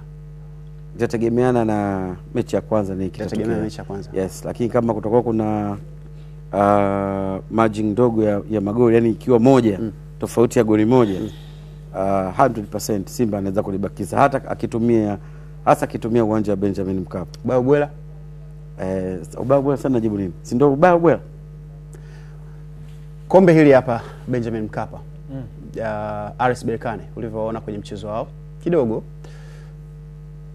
Simba anaweza kalibakiza Tanzania endapo dakika 90 za pale Morocco watafanya kazi kubwa zaidi ya kuwazuia Berkane wasipate magoli mengi na kuja kuimaliza mechi nyumbani, kwa sababu RS Berkane wakiwa uwanja wa nyumbani kwenye mechi nyingi 2-0, yani ni ASEC Mimosas ambaye nimeona kwenye hatua ya robo na wameshinda away moja pale nyumbani moja. Kwa hiyo kile ambacho walifanya ASEC Mimosas kumzuia Berkane asipate magoli mengi, Simba wafanye copy and paste, yani wakafanye vile ambavyo wamefanya ASEC Mimosas, wasiruhusu sana magoli mengi, kwa sababu magoli mengi yataandaa mchezo wa pili mgumu zaidi Benjamin Mkapa, ambao mimi naamini ndio mchezo ambao unaweza kuwa na hatima yao, kwa sababu tayari kutoka na kitu kizuri away unajua namna gani ya kuja kumaliza mechi nyumbani. Sawa. Pongezi kwa Simba, pongezi kwa of course hili. Of course mimi binafsi na wapongeza sana uongozi wa Simba Sports Club, kocha Fadlu, wachezaji kwa ujumla kujitoa. Walichokifanya hawajafanya kwa ajili ya Simba. Walichokifanya wamefanya kwa ajili ya Tanzania. Ligi yetu sasa hivi imekuwa kubwa kwa sababu ya uwepo wa Simba na Yanga kwenye mashindano haya ya CAF na kufika kwenye hatua kama hizi. Ndio ambayo imekuwa heshima ya ligi ya NBC. Sawa. Nani ambayo pengine unaweza ukatoa pongezi kwake mpaka hili swali linafika hapa eneo la Simba? Nikitoka kwa yani kumention mmoja tu itakuwa ni kosa au nitakuwa nakosea wengine ambao wamenufaika kwenye jambo fulani, ama mashabiki ambao wamenufaika na hicho ambacho Simba wamekifanya. Kwa ujumla nitachukua picha kubwa kwenye management kwa ujumla, namna ambavyo waliamua kuanza upya na kuingia sokoni, kuleta wachezaji, kuleta makocha wapya na hicho ambacho kimetokea. Kwa hiyo collectively tunaongelea Simba kwa ujumla kwenye nyanja tofauti ndio amesababisha sasa hivi tuongee hapa. Sawa, binafsi mimi nitoe pongezi kwa wachezaji wazawa ambao wamekuwa ni sehemu ya mafanikio ambayo Simba imeyapata. Hapa nitazungumza kuhusiana na Shomari Kapombe, mmoja kati ya wachezaji wazawa ambao walikuwa wakitoa jasho na damu kuhakikisha Simba inafika kwenye hatua hizi, lakini pia bila kumsahau Mohamed Hussein Shabalala, na moja kati ya mabeki ambao hivi karibuni wamekuja kuwa na sura mpya ndani ya kikosi cha Simba, lakini pia kwa timu ya taifa Tanzania, Abdurazak Hamza, wakati Simba inamchukua, ni mmoja kati ya wachezaji ambao hakuna mtu alidhani kwamba Abdurazak Hamza anaingia Simba moja kwa moja kwenye kikosi cha kwanza, lakini pia Fadlu Davis aliweza kumwamini na kumpatia nafasi hiyo, mpaka sasa hivi tunamuona akifanya vizuri, bila kumsahau kijana Yusuf Kagoma ambaye na mwenyewe ameendelea kufanya vizuri zaidi akiwa na Simba. Sasa baada ya mchezo huo, mwandishi wa makala mbalimbali hapa Azam TV, hasa viwanjani tumekuwa tukishuhudia mkono wake ukiandika makala nyingi ambazo zinakuwa zinazungumza ligi mbalimbali. Sharifu Bayona aliweza kuandaa kitu kifupi sana ambacho kinahusu safari ya Simba tangu imeondoka kwenye tangu inashiriki michuano hiyo ya kombe la shirikisho mpaka finali. Kitu gani ambacho kimeandikwa na mkono wa Sharifu Bayona? Hebu tukasikilize hiki ambacho kinazungumzwa kwa sasa. Mpanzu sasa anaingia kwa kasi, Eli Mpanzu anaweka vipas, Mpanzu cheza golikipa Oscar ni Masuke. What a save, what a strike.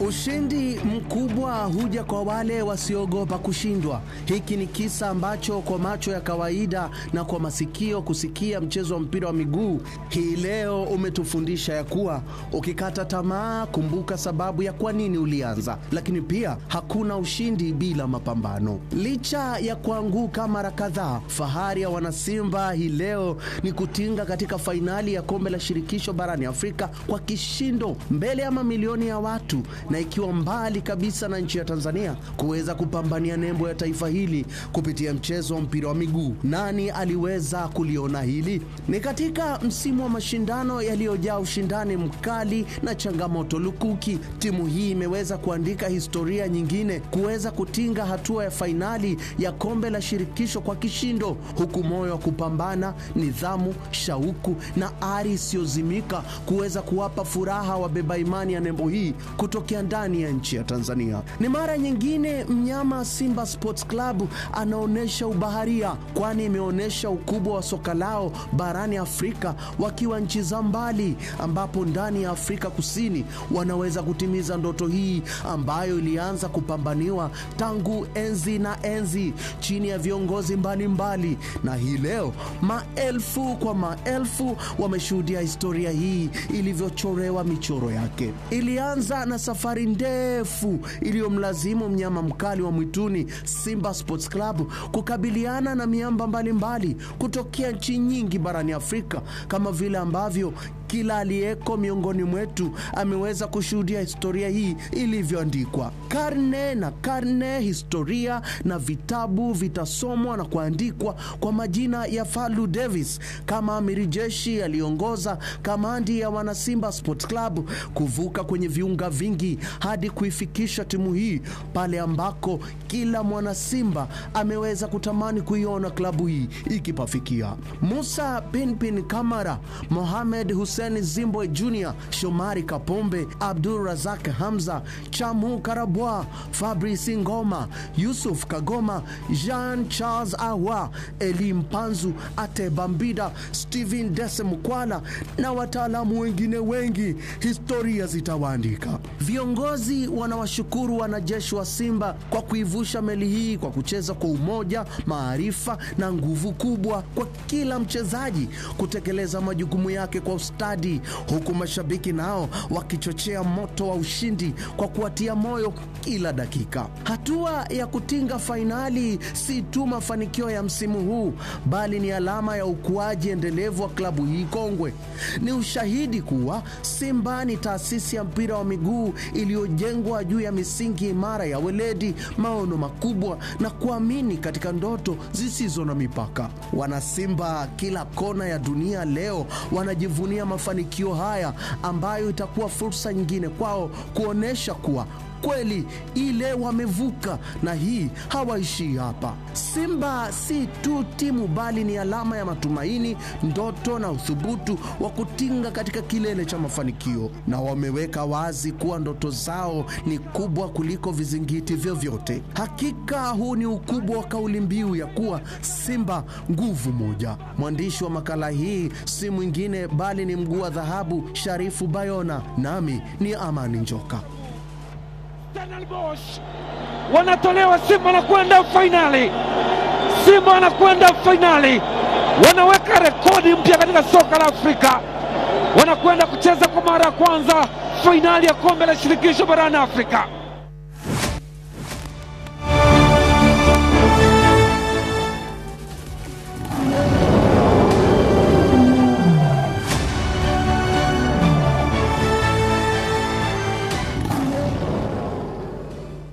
Naam, hayo ndio yaliyoandikwa na Sharifu Baona kuhusiana na kile ambacho Simba imekifanya mpaka kufika hatua ya finali ya kombe la shirikisho barani Afrika. Tunaweka tamati hivyo kwenye swala hili ambalo lilikuwa linazungumzia mnyama Simba na finali ya kombe la shirikisho, jinsi ambavyo imeweza kupenya mpaka kuhakikisha kwamba inawapatia furaha wa Tanzania, inawapatia furaha wapenzi na mashabiki wa Simba kokote pale walipo hapa nchini Tanzania, lakini pia nje ya mipaka ya Tanzania. Azam TV tunakuahidi kwamba tutaendelea kukupatia yote ambayo yanajiri kabla ya finali hiyo ambayo itachezwa Morocco, lakini pia itakayochezwa hapa nchini Tanzania, na mengi ambayo yatakuwa yanaendelea kwenye maandalizi ya finali hiyo.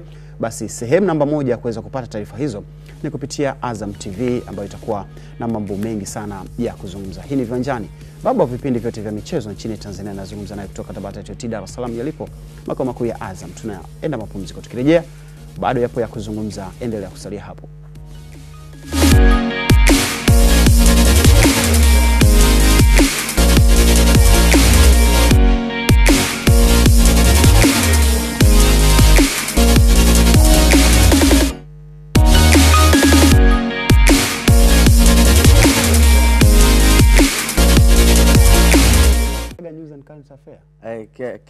Kiasi fulani. Sasa usio unazungumza, tulia.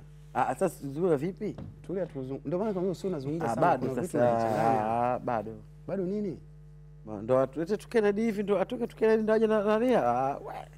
Hata yaacha hapo.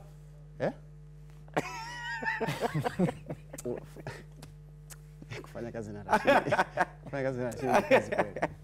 Pole sana. Sema nipe ya nini tena? Nipe 5. Alisha kwa nyingi za kwa 10. Sawa. Tulikuwa tunazungumzia issue ya muungano. Yeah. Muungano JKU na Azam. Haraka tumalize hili kwa sababu muda umetutupa mkono. Kila ambacho JKU ilitoka kwa Singida Black Stars, unakiona Azam inakipokea? Nafikiri matarajio ni yale yale. Azam watarajie tu mechi ngumu kutoka kwa JKU, kwa sababu basically mimi huwa naamini timu za Zanzibar ndio maeneo ambayo wao wanayataka zaidi kuonyesha uwezo, na Azam FC wamekuwa na bahati ya ardhi ya Zanzibar. Wamekuwa wakipata sana makombe, mashindano, shachukua Mapinduzi mara kadhaa, shafika finali mara kadhaa. Kwa hiyo hata ili muungano pia kuna namna ambavyo wanaweza kutreat na bahati kwao pia. Kwa hiyo naiona Azam FC kama timu ya kwanza kiwanjani na kuwapa advantage ya kucheza finali. Okay. Yes, lakini JKU ninaamini hawataruhusu hilo kirahisi kama namna ambavyo inatamkwa Azam, na wao wanaweza kuiangalia ikiwa hivyo. Nafikiri wanaweza kuwapa time kama ambavyo waliwapa time Singida Black Stars, wakaongoza kwa magoli 2, baadaye wakaja kuchomoa mikwaju ya penalty ikaamua. Japo utofauti wao bado ni mkubwa, lakini bado mimi na relay kwa Azam FC. Sawa. Faraji, tuzungumze kitu kimoja ambacho ni kuhusiana na Mtibwa Sugar. Baada ya timu ya soka ya Mtibwa Sugar mkoani Morogoro kurejea tena ligi kuu, mkuu wa mkoa Adam Malima ambaye pia ni mlezi wa timu hiyo amesema mpango wa sasa ni kuhakikisha wanashinda michezo miwili iliyosalia na kujinyakulia kombe la ligi ya Championship. Mwenzetu, mwana michezo wetu Husi Mgeni Theresia Mwanga ametuandalia taarifa hii kutoka Morogoro. Sugar imejihakikishia kupanda ligi kuu ya NBC kwa msimu wa 2025-2026 baada ya kucheza michezo 28 na kujikusanyia alama 67, na kwa sasa amebakisha michezo miwili kwa ajili ya kukamilisha mzunguko wa ligi ya Championship. Baada ya Mtibwa kupanda daraja, nimekuja kuzungumza na mkuu wa mkoa wa Morogoro ambaye kwa sasa ni mlezi wa timu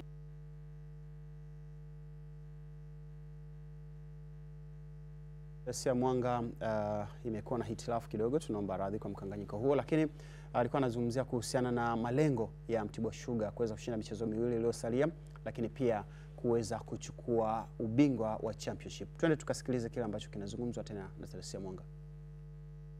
Sugar imejihakikishia kupanda ligi kuu ya NBC kwa msimu wa 2025-2026 baada ya kucheza michezo 28 na kujikusanyia alama 67, na kwa sasa amebakisha michezo miwili kwa ajili ya kukamilisha mzunguko wa ligi ya Championship.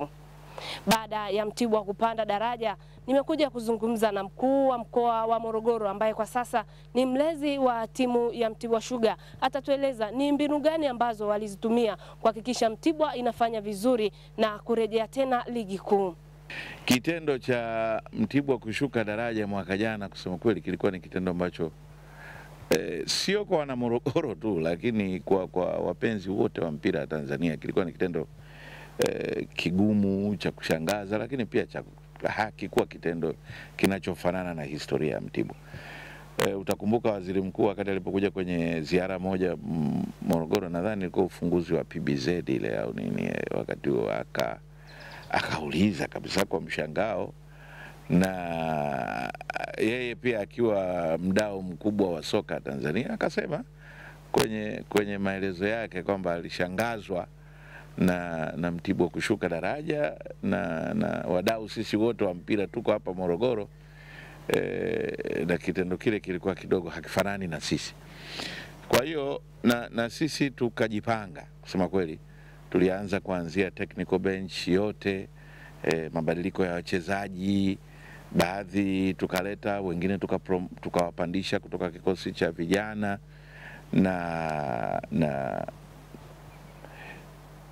lakini pia tukahamasishana sisi wenyewe, tukasema bwana, uwezi ukawa na mfumo wa uongozi ambao hauzingatii mahitaji, maslahi mapana ya wachezaji na vitu vidogo vidogo. Unajua mpira una vitu vidogo vidogo ambavyo unawafanya wachezaji wanatulia na wanacheza. Lakini jambo kubwa kabisa ni kwamba tulichokubaliana ni kwamba kiwango cha standard ya Mtibwa ni kuwa timu ya Premier. Kwa hiyo pamoja na kwamba tuko kwenye Championship kule chini, lakini mpira ambao tutacheza kule chini ufanane na mpira wa timu ya Premier.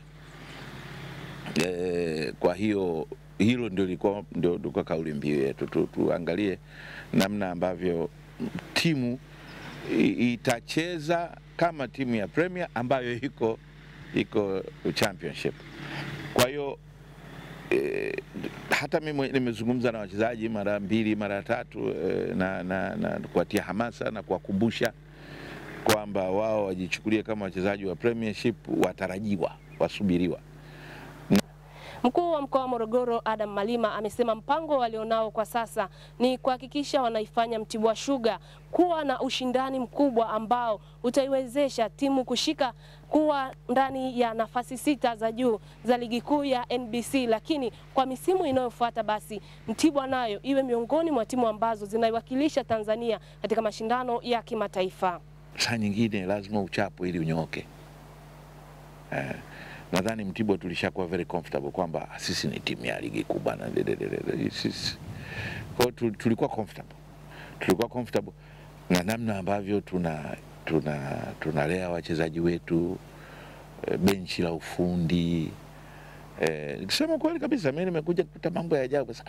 Hawa watu vipi, mbona hii timu inakuwa niseme na diriki kusema kabisa kwamba hata mwaka jana tuliposhuka hatukushuka kwa sababu tulikuwa na timu bovu. Tulikuwa na timu nzuri kweli. Sema management yetu ilikuwa ina shida. Kwa mfano nikwambie, Mtibwa sio timu ya kukosa basi la kusafirisha wachezaji. Tunakusaje basi? Sasa mchezaji akishaka kwenye ki highest au ki Costa, safirisha mchezaji kwa Costa kutoka Morogoro mpaka Kagera. Alafu anafika Kagera leo, kesho anacheza mechi. Miguu inauma, mgongo unauma. Hamna, yani it's not right. Sasa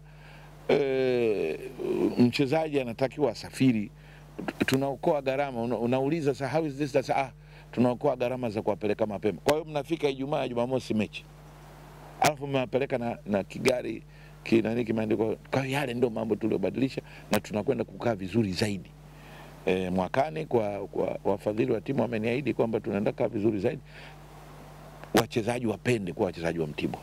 Mara baada ya Mtibwa Sugar kujihakikishia kupanda ligi kuu, kwa sasa mpango uliopo ni kushinda michezo inayofuata ili kupata alama nzuri zaidi ambazo zitawezesha kupata kombe la ligi ya Championship.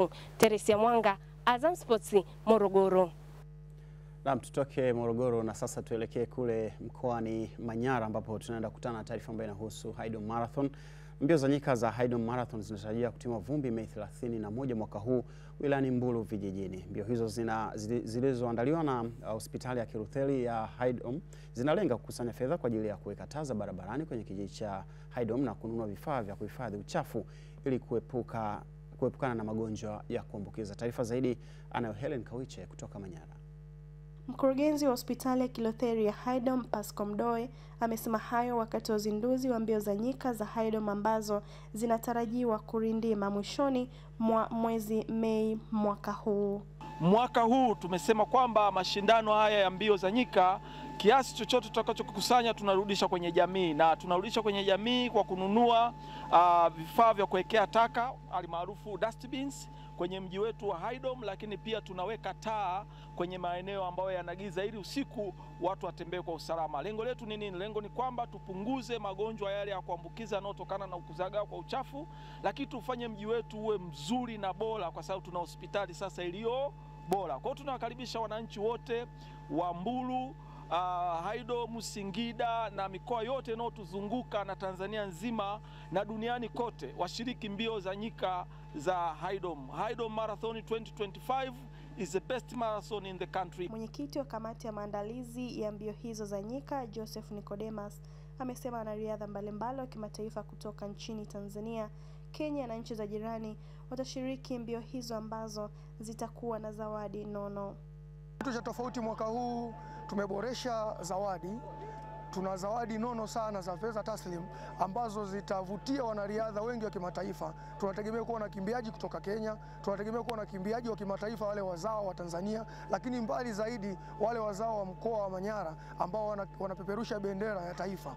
Hivyo tumeweka hela nyingi ili tuweze kupata wakimbiaji wengi. Na natumia nafasi hii kuwakaribisha wakimbiaji wote wa kimataifa kusogea karibu na Haydom Marathon ili waweze kujionea zawadi ambazo zinaenda kutolewa. Zawadi hizi zitaenda kugusa hata maisha ya wao wenyewe, si tu zawadi za mbio. Mimi nasema kwa kweli karibuni Marathon Haydom Marathon. Ni marathon ambayo tulianza, hii ni ya 9 sasa bila shaka sasa. Na kila mwaka unaongezeka, ushiriki unaongezeka. Kama mwaka huu tumeandaa maandalizi mapema zaidi. Kwa maana hiyo tunahakika kwamba tunafanya kitu kizuri zaidi. Mwaka huu itakuwa ni mara ya 9 kufanyika kwa mbio za nyika za Haydom, ambapo licha ya kuwa na malengo mbalimbali, lakini pia zinatajwa kuchochea na kukuza mchezo wa riadha hapa mkoani Manyara. Helen Kawiche, Azam Sports, Manyara. Naam, asante sana Helen Kawiche kutoka Haydom Manyara na marathoni hiyo ambayo inatarajiwa kufanyika Mei 31. Hii ni Vanjani, baba wa vipindi vyote vya michezo nchini Tanzania. Nilikuwa na Rashid Hamis the Heavyweight Pandit pamoja na Faraji Mustafa. Niseme tumekuwa na wakati mzuri. Asante sana. Unaenda kupumzika, unaenda kwenye majukumu mengine? Majukumu mengine? Haupumziki. Ukipumzika umechoka. Kupumzika ni kufa kaka. Sana. Maisha yetu kila siku ni mazoezi. Asante sana. Ndio maana upungui. Asante sana Faraji Mustafa. Ashukuru sana. Tuende mapumziko.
Huyu hapa Ali Bakari amefika, na moja kati ya vitu ambavyo leo atazungumza ni swala la Simba. Atalizungumza sana. Unajua Ali Bakari, mambo vipi? Alhamdulillah, kwema. Nimefurahi sana kukutana na wewe. Sasa hapo ilibidi uweke kile kinanicha Tanzania. Hiyo nakuachia wewe. Hiyo unaniacha mimi. Mimi nilikuwa nakwambia Ali Bakari kaeni naye makini. Sasa leo umeanza kuonyesha tabia zako taratibu. Kaeni naye makini, msiongee sana mambo yananilia kiwepo. Naam, turekodi. Karibu. Asante sana Mangasore Edward. Nimefurahi kuungana nanyi katika Zilizobamba mitandaoni, na nikwambie tu Mangasore ya kwamba inawezekana labda sina post yoyote inayohusiana na Simba. Itakuwaje ikiwa hivi? Inawezekana. Ikiwa hivi itakuwaje? Tukikupiga vizuri utasema kwa nini? Yes, tuende moja kwa moja katika Zilizobamba mitandaoni tuone nako huko kuna habari gani, lakini unafahamu ya kwamba Tanzania na Afrika kwa ujumla, Afrika Kusini pia, jambo linalozungumzwa ni moja tu, mchezo wa jana kati ya Stellenbosch dhidi ya Simba Sports. Kwa hivyo tunaanza moja kwa moja na hayo. Huyu hapa ni Rais Samia Suluhu Hassan, rais wa Tanzania, ambaye baada tu ya kumalizika mchezo huo wa Simba ikiwa ugenini dhidi ya Stellenbosch, aliandika akasema pongezi za dhati kwa klabu ya Simba kwa ushindi katika mchezo wa mashindano ya kombe la shirikisho la soka Afrika, yani CAF Confederation Cup, na kuandika historia ya kufika fainali ya mashindano haya. Mmeipa nchi yetu heshima kubwa na watakia kila la kheri, mnayo hamasa yangu wakati wote. Hayo ni maneno ya Rais Samia Suluhu Hassan. Unaona hapa CEO wa zamani wa Simba Sports Barbara Gonzalez, na yeye amekuja aka comment hapo kwa kuweka hizo emoji. Yes, vimoto moto hivyo. Wenyewe Simba wakaja hapa wakasema asante sana rais wetu. Mwingine anasema mama, tunaomba tusaidie walinzi hata wawili kwa ajili ya kumlinda Kamara. Huyo ni goalkeeper wa Simba Sports. Walinzi Sanao anao Shamu pamoja na Hamza. Sorry? Walinzi Kamara Sanao, Shamu pamoja na Hamza. Anataka walinzi tena na walinzi wanne. Walinzi wa nje ya uwanja. Nje ya uwanja. Yes, hayo ni ya Rais Samia Suluhu Hassan akiipongeza Simba Sports kwa kutinga fainali ya kombe la shirikisho barani Afrika. Twende katika posti nyingine. Huyo hapa ni mwenyekiti wa bodi ya wakurugenzi ya Simba Sports Mo Dewji. Yeye anasema kwamba sifa zote ziende kwa Mwenyezi Mungu pekee, na akiongeza hapo alhamdulillah, kwa maana ya sifa njema zinamstahiki yeye Mwenyezi Mungu. Lakini kikubwa pia ni kwamba huyo CEO aliyepita wa Simba Sports huyo Barbara Gonzalez akasema congratulations tajiri, huna deni na sisi. Yes, hana deni tajiri.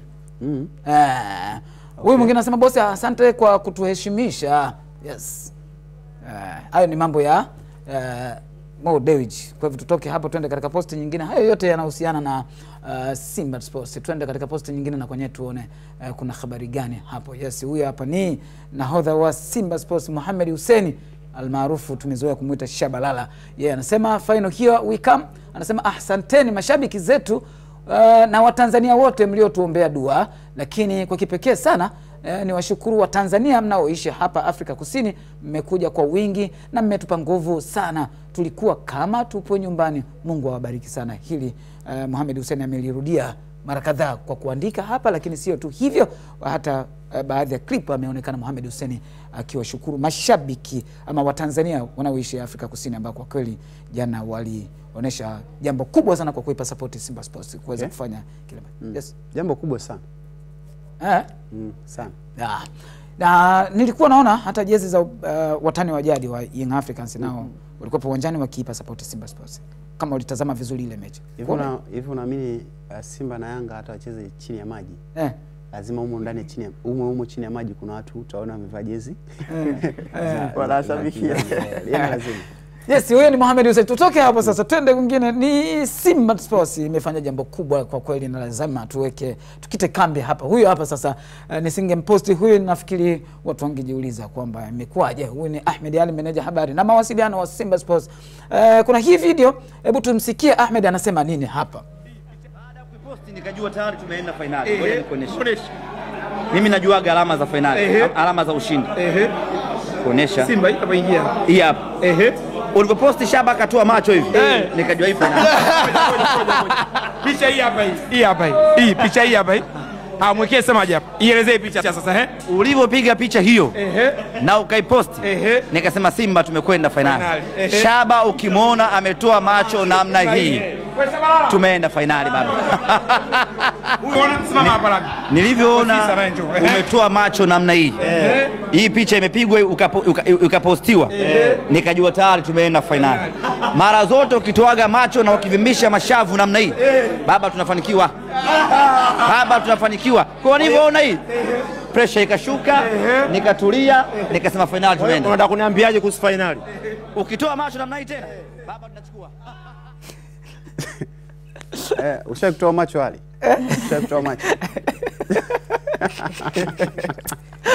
Huyo ni Ahmed Ally, na pale pembeni alikuwepo na Arabi Ume ambaye ndo alipiga hiyo picha na kuiposti kwenye ukurasa wa rasmi wa Simba Sports wa Instagram. Huyo Shabalala ametoa macho. Hiyo ni kwa mujibu wa Ahmed Ally ya kwamba akifanya hivyo tena kwenye finali basi kombe linabaki hapa Tanzania. Yes, tutoke hapa. Huyu hapa ni Chemalon Mfondo ambaye jana aliingia dakika za mwishoni kule, kwa muda mrefu hakuonekana, lakini jana aliingia. Tumsikie na yeye kidogo anasemaje. Simba, at least we have written a history in Simba. So we wish to play and win the finals because the job doesn't end here. It ends after the final. So no matter who comes, we have to keep the same energy to make sure we win the finals. Yoyote atakayekuja basi wao wapo tayari kucheza naye, ndicho anachosema hapo Chemalon Mfondo. Bila shaka yalizungumzwa haya wakati tu mechi imekwisha, lakini tayari ishajulikana ni RS Berkane kutoka Morocco kule. Tuende katika posti nyingine tuone na kwenyewe kuna habari gani katika zile ambazo zimebamba. Hii hapa Simba Sports tayari wameanza safari ya kutoka kule Durban kuja Johannesburg, kisha kuanza safari ya kuja Tanzania, kurejea hapa Tanzania. Na tunakujuza tu ya kwamba kutakuwa na sisi tutakuwa live kuanzia majira ya saa 12 jioni pale kuonesha mapokezi ya Simba Sports katika uwanja wa ndege wa kimataifa wa Julius Nyerere hapa Dar es Salaam. Kwa hivyo kama hujalipia kisimbuzi chako jana ama kimeisha leo hii, lipia mapema ili uweze kushuhudia hayo mapokezi. Yatakuwa live katika channel zetu za Azam TV. Yes, tutoke hapo tuende katika posti nyingine na kwenye tuone kuna nini.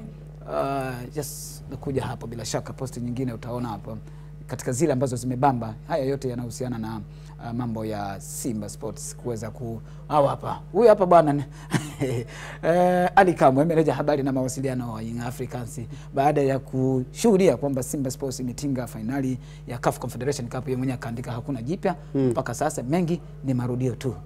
Marudio yepi Mangasole? Kweli marudio? Hapa ndo kulwa na doto. Kulwa na doto lazima. Ili isiwe marudio. Simba ashinde. Achukue taji. Hiyo itakuwa sasa sio marudio doto wako hivyo. Okay, sawa.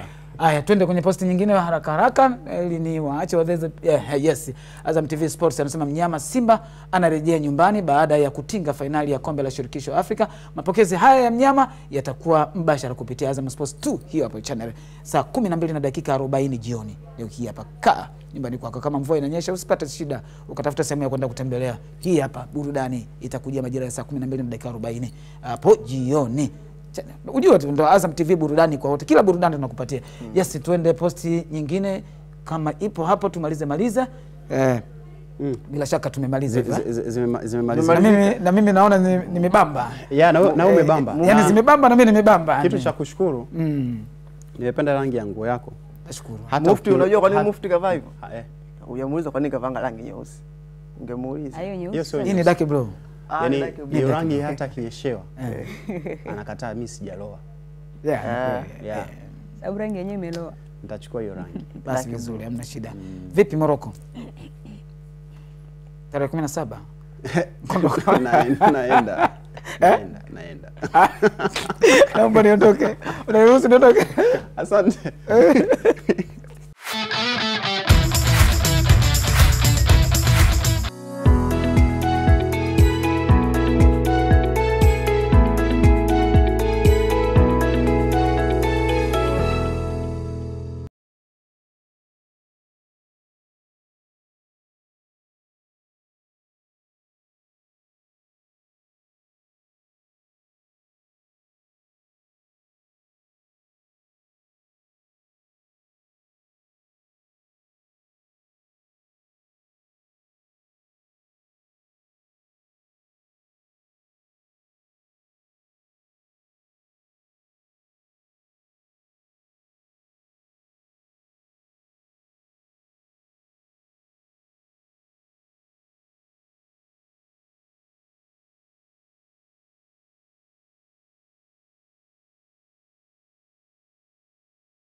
Unajua Ali Bakari, mambo vipi? Alhamdulillah, kwema. Nimefurahi sana kukutana na wewe. Sasa hapo ilibidi uweke kile kinani cha Tanzania.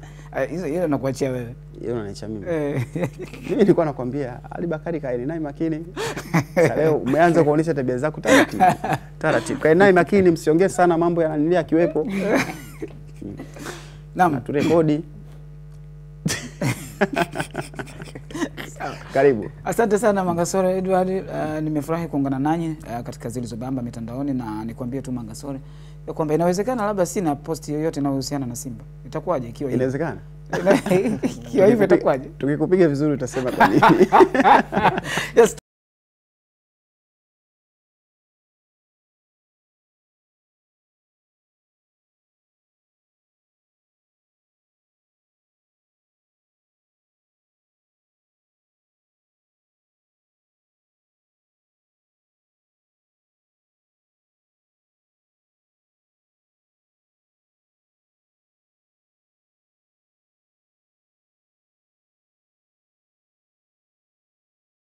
Huyu hapa ni Rais Samia Suluhu Hassan, rais wa Tanzania, ambaye baada tu ya kumalizika mchezo huo wa Simba ikiwa ugenini dhidi ya Stellenbosch, aliandika akasema pongezi za dhati kwa klabu ya Simba kwa ushindi katika mchezo wa mashindano ya kombe la shirikisho la soka Afrika, yani CAF Confederation Cup, na kuandika historia ya kufika fainali ya mashindano haya. Mmeipa nchi yetu heshima kubwa na watakia kila la kheri, mnayo hamasa yangu wakati wote. Hayo ni maneno ya Rais Samia Suluhu Hassan. Unaona hapa CEO wa zamani wa Simba Sports Barbara Gonzalez, na yeye amekuja akacomment hapo kwa kuweka hizo emoji. Yes, vimoto moto hivyo. Wenyewe Simba wakaja hapa wakasema asante sana rais wetu. Mwingine anasema mama, tunaomba tusaidie walinzi hata wawili kwa ajili ya kumlinda Kamara. Huyo ni goalkeeper wa Simba Sports. Walinzi Sanao anao Shamu pamoja na Hamza. Sorry? Walinzi Kamara Sanao, Shamu pamoja na Hamza. Anataka walinzi tena na walinzi wanne. Walinzi wa nje ya uwanja. Nje ya uwanja. Nje ya uwanja. Yes, hayo ni ya Rais Samia Suluhu Hassan akiipongeza Simba Sports kwa kutinga fainali ya kombe la shirikisho barani Afrika. Twende katika posti nyingine. Huyo hapa ni mwenyekiti wa bodi ya wakurugenzi ya Simba Sports Mo Dewji. Yeye anasema kwamba sifa zote ziende kwa Mwenyezi Mungu pekee, na akiongeza hapo alhamdulillah, kwa maana ya sifa njema zinamstahiki yeye Mwenyezi Mungu. Lakini kikubwa pia ni kwamba huyo CEO aliyepita wa Simba Sports huyo Barbara Gonzalez akasema congratulations tajiri, huna deni na sisi. Yes, hana deni tajiri. Huyu mwingine anasema bosi, asante kwa kutuheshimisha. Yes. Hayo ni mambo ya Mo Dewji. Kwa hivyo tutoke hapo twende katika posti nyingine. Hayo yote yanahusiana na Simba Sports. Twende katika posti nyingine na kwenye tuone kuna habari gani hapo. Yes, huyu hapa ni nahodha wa Simba Sports Mohamed Hussein almaarufu tumezoea kumuita Shabalala. Yeye anasema final here we come. Anasema asanteni mashabiki zetu na Watanzania wote mliotuombea dua, lakini kwa kipekee sana ni washukuru wa Tanzania mnaoishi hapa Afrika Kusini. Mmekuja kwa wingi na mmetupa nguvu sana, tulikuwa kama tupo nyumbani. Mungu awabariki sana. Hili Mohamed Hussein amelirudia mara kadhaa kwa kuandika hapa, lakini sio tu hivyo, hata baadhi ya clip ameonekana Mohamed Hussein akiwashukuru mashabiki ama Watanzania wanaoishi Afrika Kusini, ambao kwa kweli jana walionyesha jambo kubwa sana kwa kuipa support Simba Sports kuweza kufanya kile. Yes, jambo kubwa sana. Sana. Na nilikuwa naona hata jezi za watani wa jadi wa Young Africans nao walikuwa uwanjani wakiipa support Simba Sports. Kama ulitazama vizuri ile mechi. Hivi unaamini Simba na Yanga hata wacheze chini ya maji? Lazima humo ndani chini ya maji kuna watu utaona wamevaa jezi. Wanashabikia. Lazima. Yes, huyo ni Mohamed Hussein.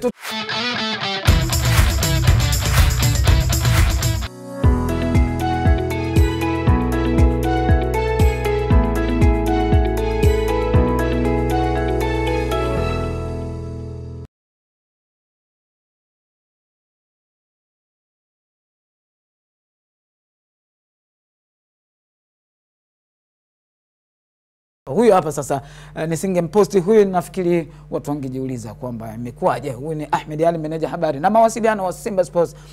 Kuna hii video, hebu tumsikie Ahmed anasema nini hapa. Baada ya kuposti nikajua tayari tumeenda finali. Ngoja nikuoneshe. Mimi najuaga alama za finali, alama za ushindi. Kuonesha Simba hapa ingia. Hii hapa. Ulipoposti Shaba akatoa macho hivi. Nikajua hii finali. Picha hii hapa hii. Hii hapa hii. Hii picha hii hapa hii. Mwekee semaje hapa. Ielezee picha sasa Ulivyopiga picha hiyo na ukaiposti nikasema Simba tumekwenda finali. Shaba ukimwona ametoa macho namna hii tumeenda finali baba. Simama hapa labda. Nilivyoona umetoa macho namna hii. Hii picha imepigwa ukapostiwa. Nikajua tayari tumeenda finali. Mara zote ukitoaga macho na ukivimbisha mashavu namna hii baba tunafanikiwa.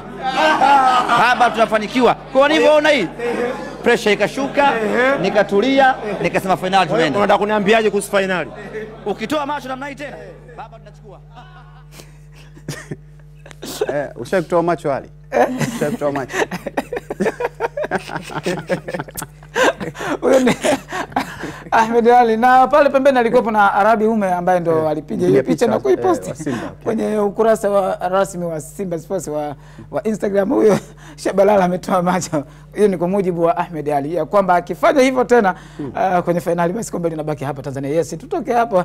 Huyu hapa ni Chemalon Mfondo ambaye jana aliingia dakika za mwishoni kule, kwa muda mrefu hakuonekana, lakini jana aliingia. Tumsikie na yeye kidogo anasemaje. Simba, at least we have written a history in Simba. So we wish to play and win the finals because the job doesn't end here. It ends after the final. So no matter who comes, we have to keep the same energy to make sure we win the finals.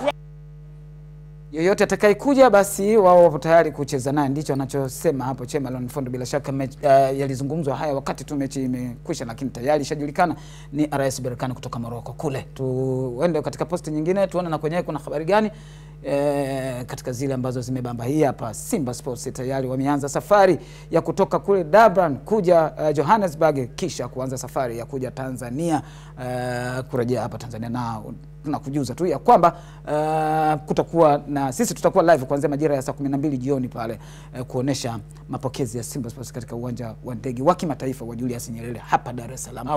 Huyu hapa bwana Ali Kamwe, meneja habari na mawasiliano wa Young Africans, baada ya kushuhudia kwamba Simba Sports imetinga finali ya CAF Confederation Cup, yeye mwenyewe akaandika hakuna jipya mpaka sasa, mengi ni marudio tu.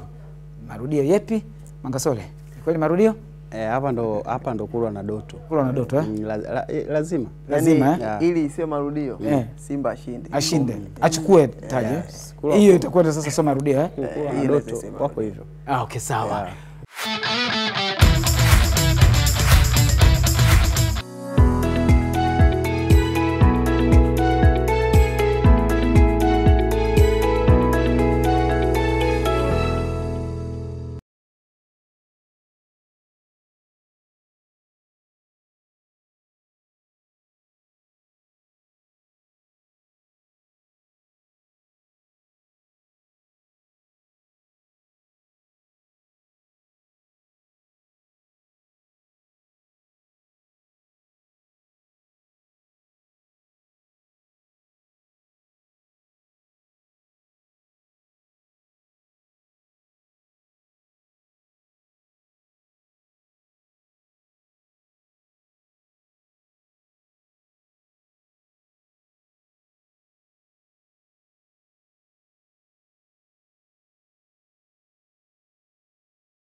Mimi naona nimebamba.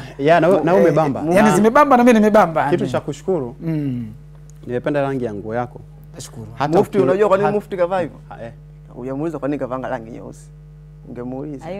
Hii ni dark blue. Yaani hiyo rangi hata kinyeshewa anakataa, mimi sijaloa. Sababu rangi yenyewe imeloa. Nitachukua hiyo rangi. Basi vizuri, hamna shida. Vipi Morocco? Tarehe 17. Naenda. Naomba niondoke. Unaniruhusu niondoke? Asante.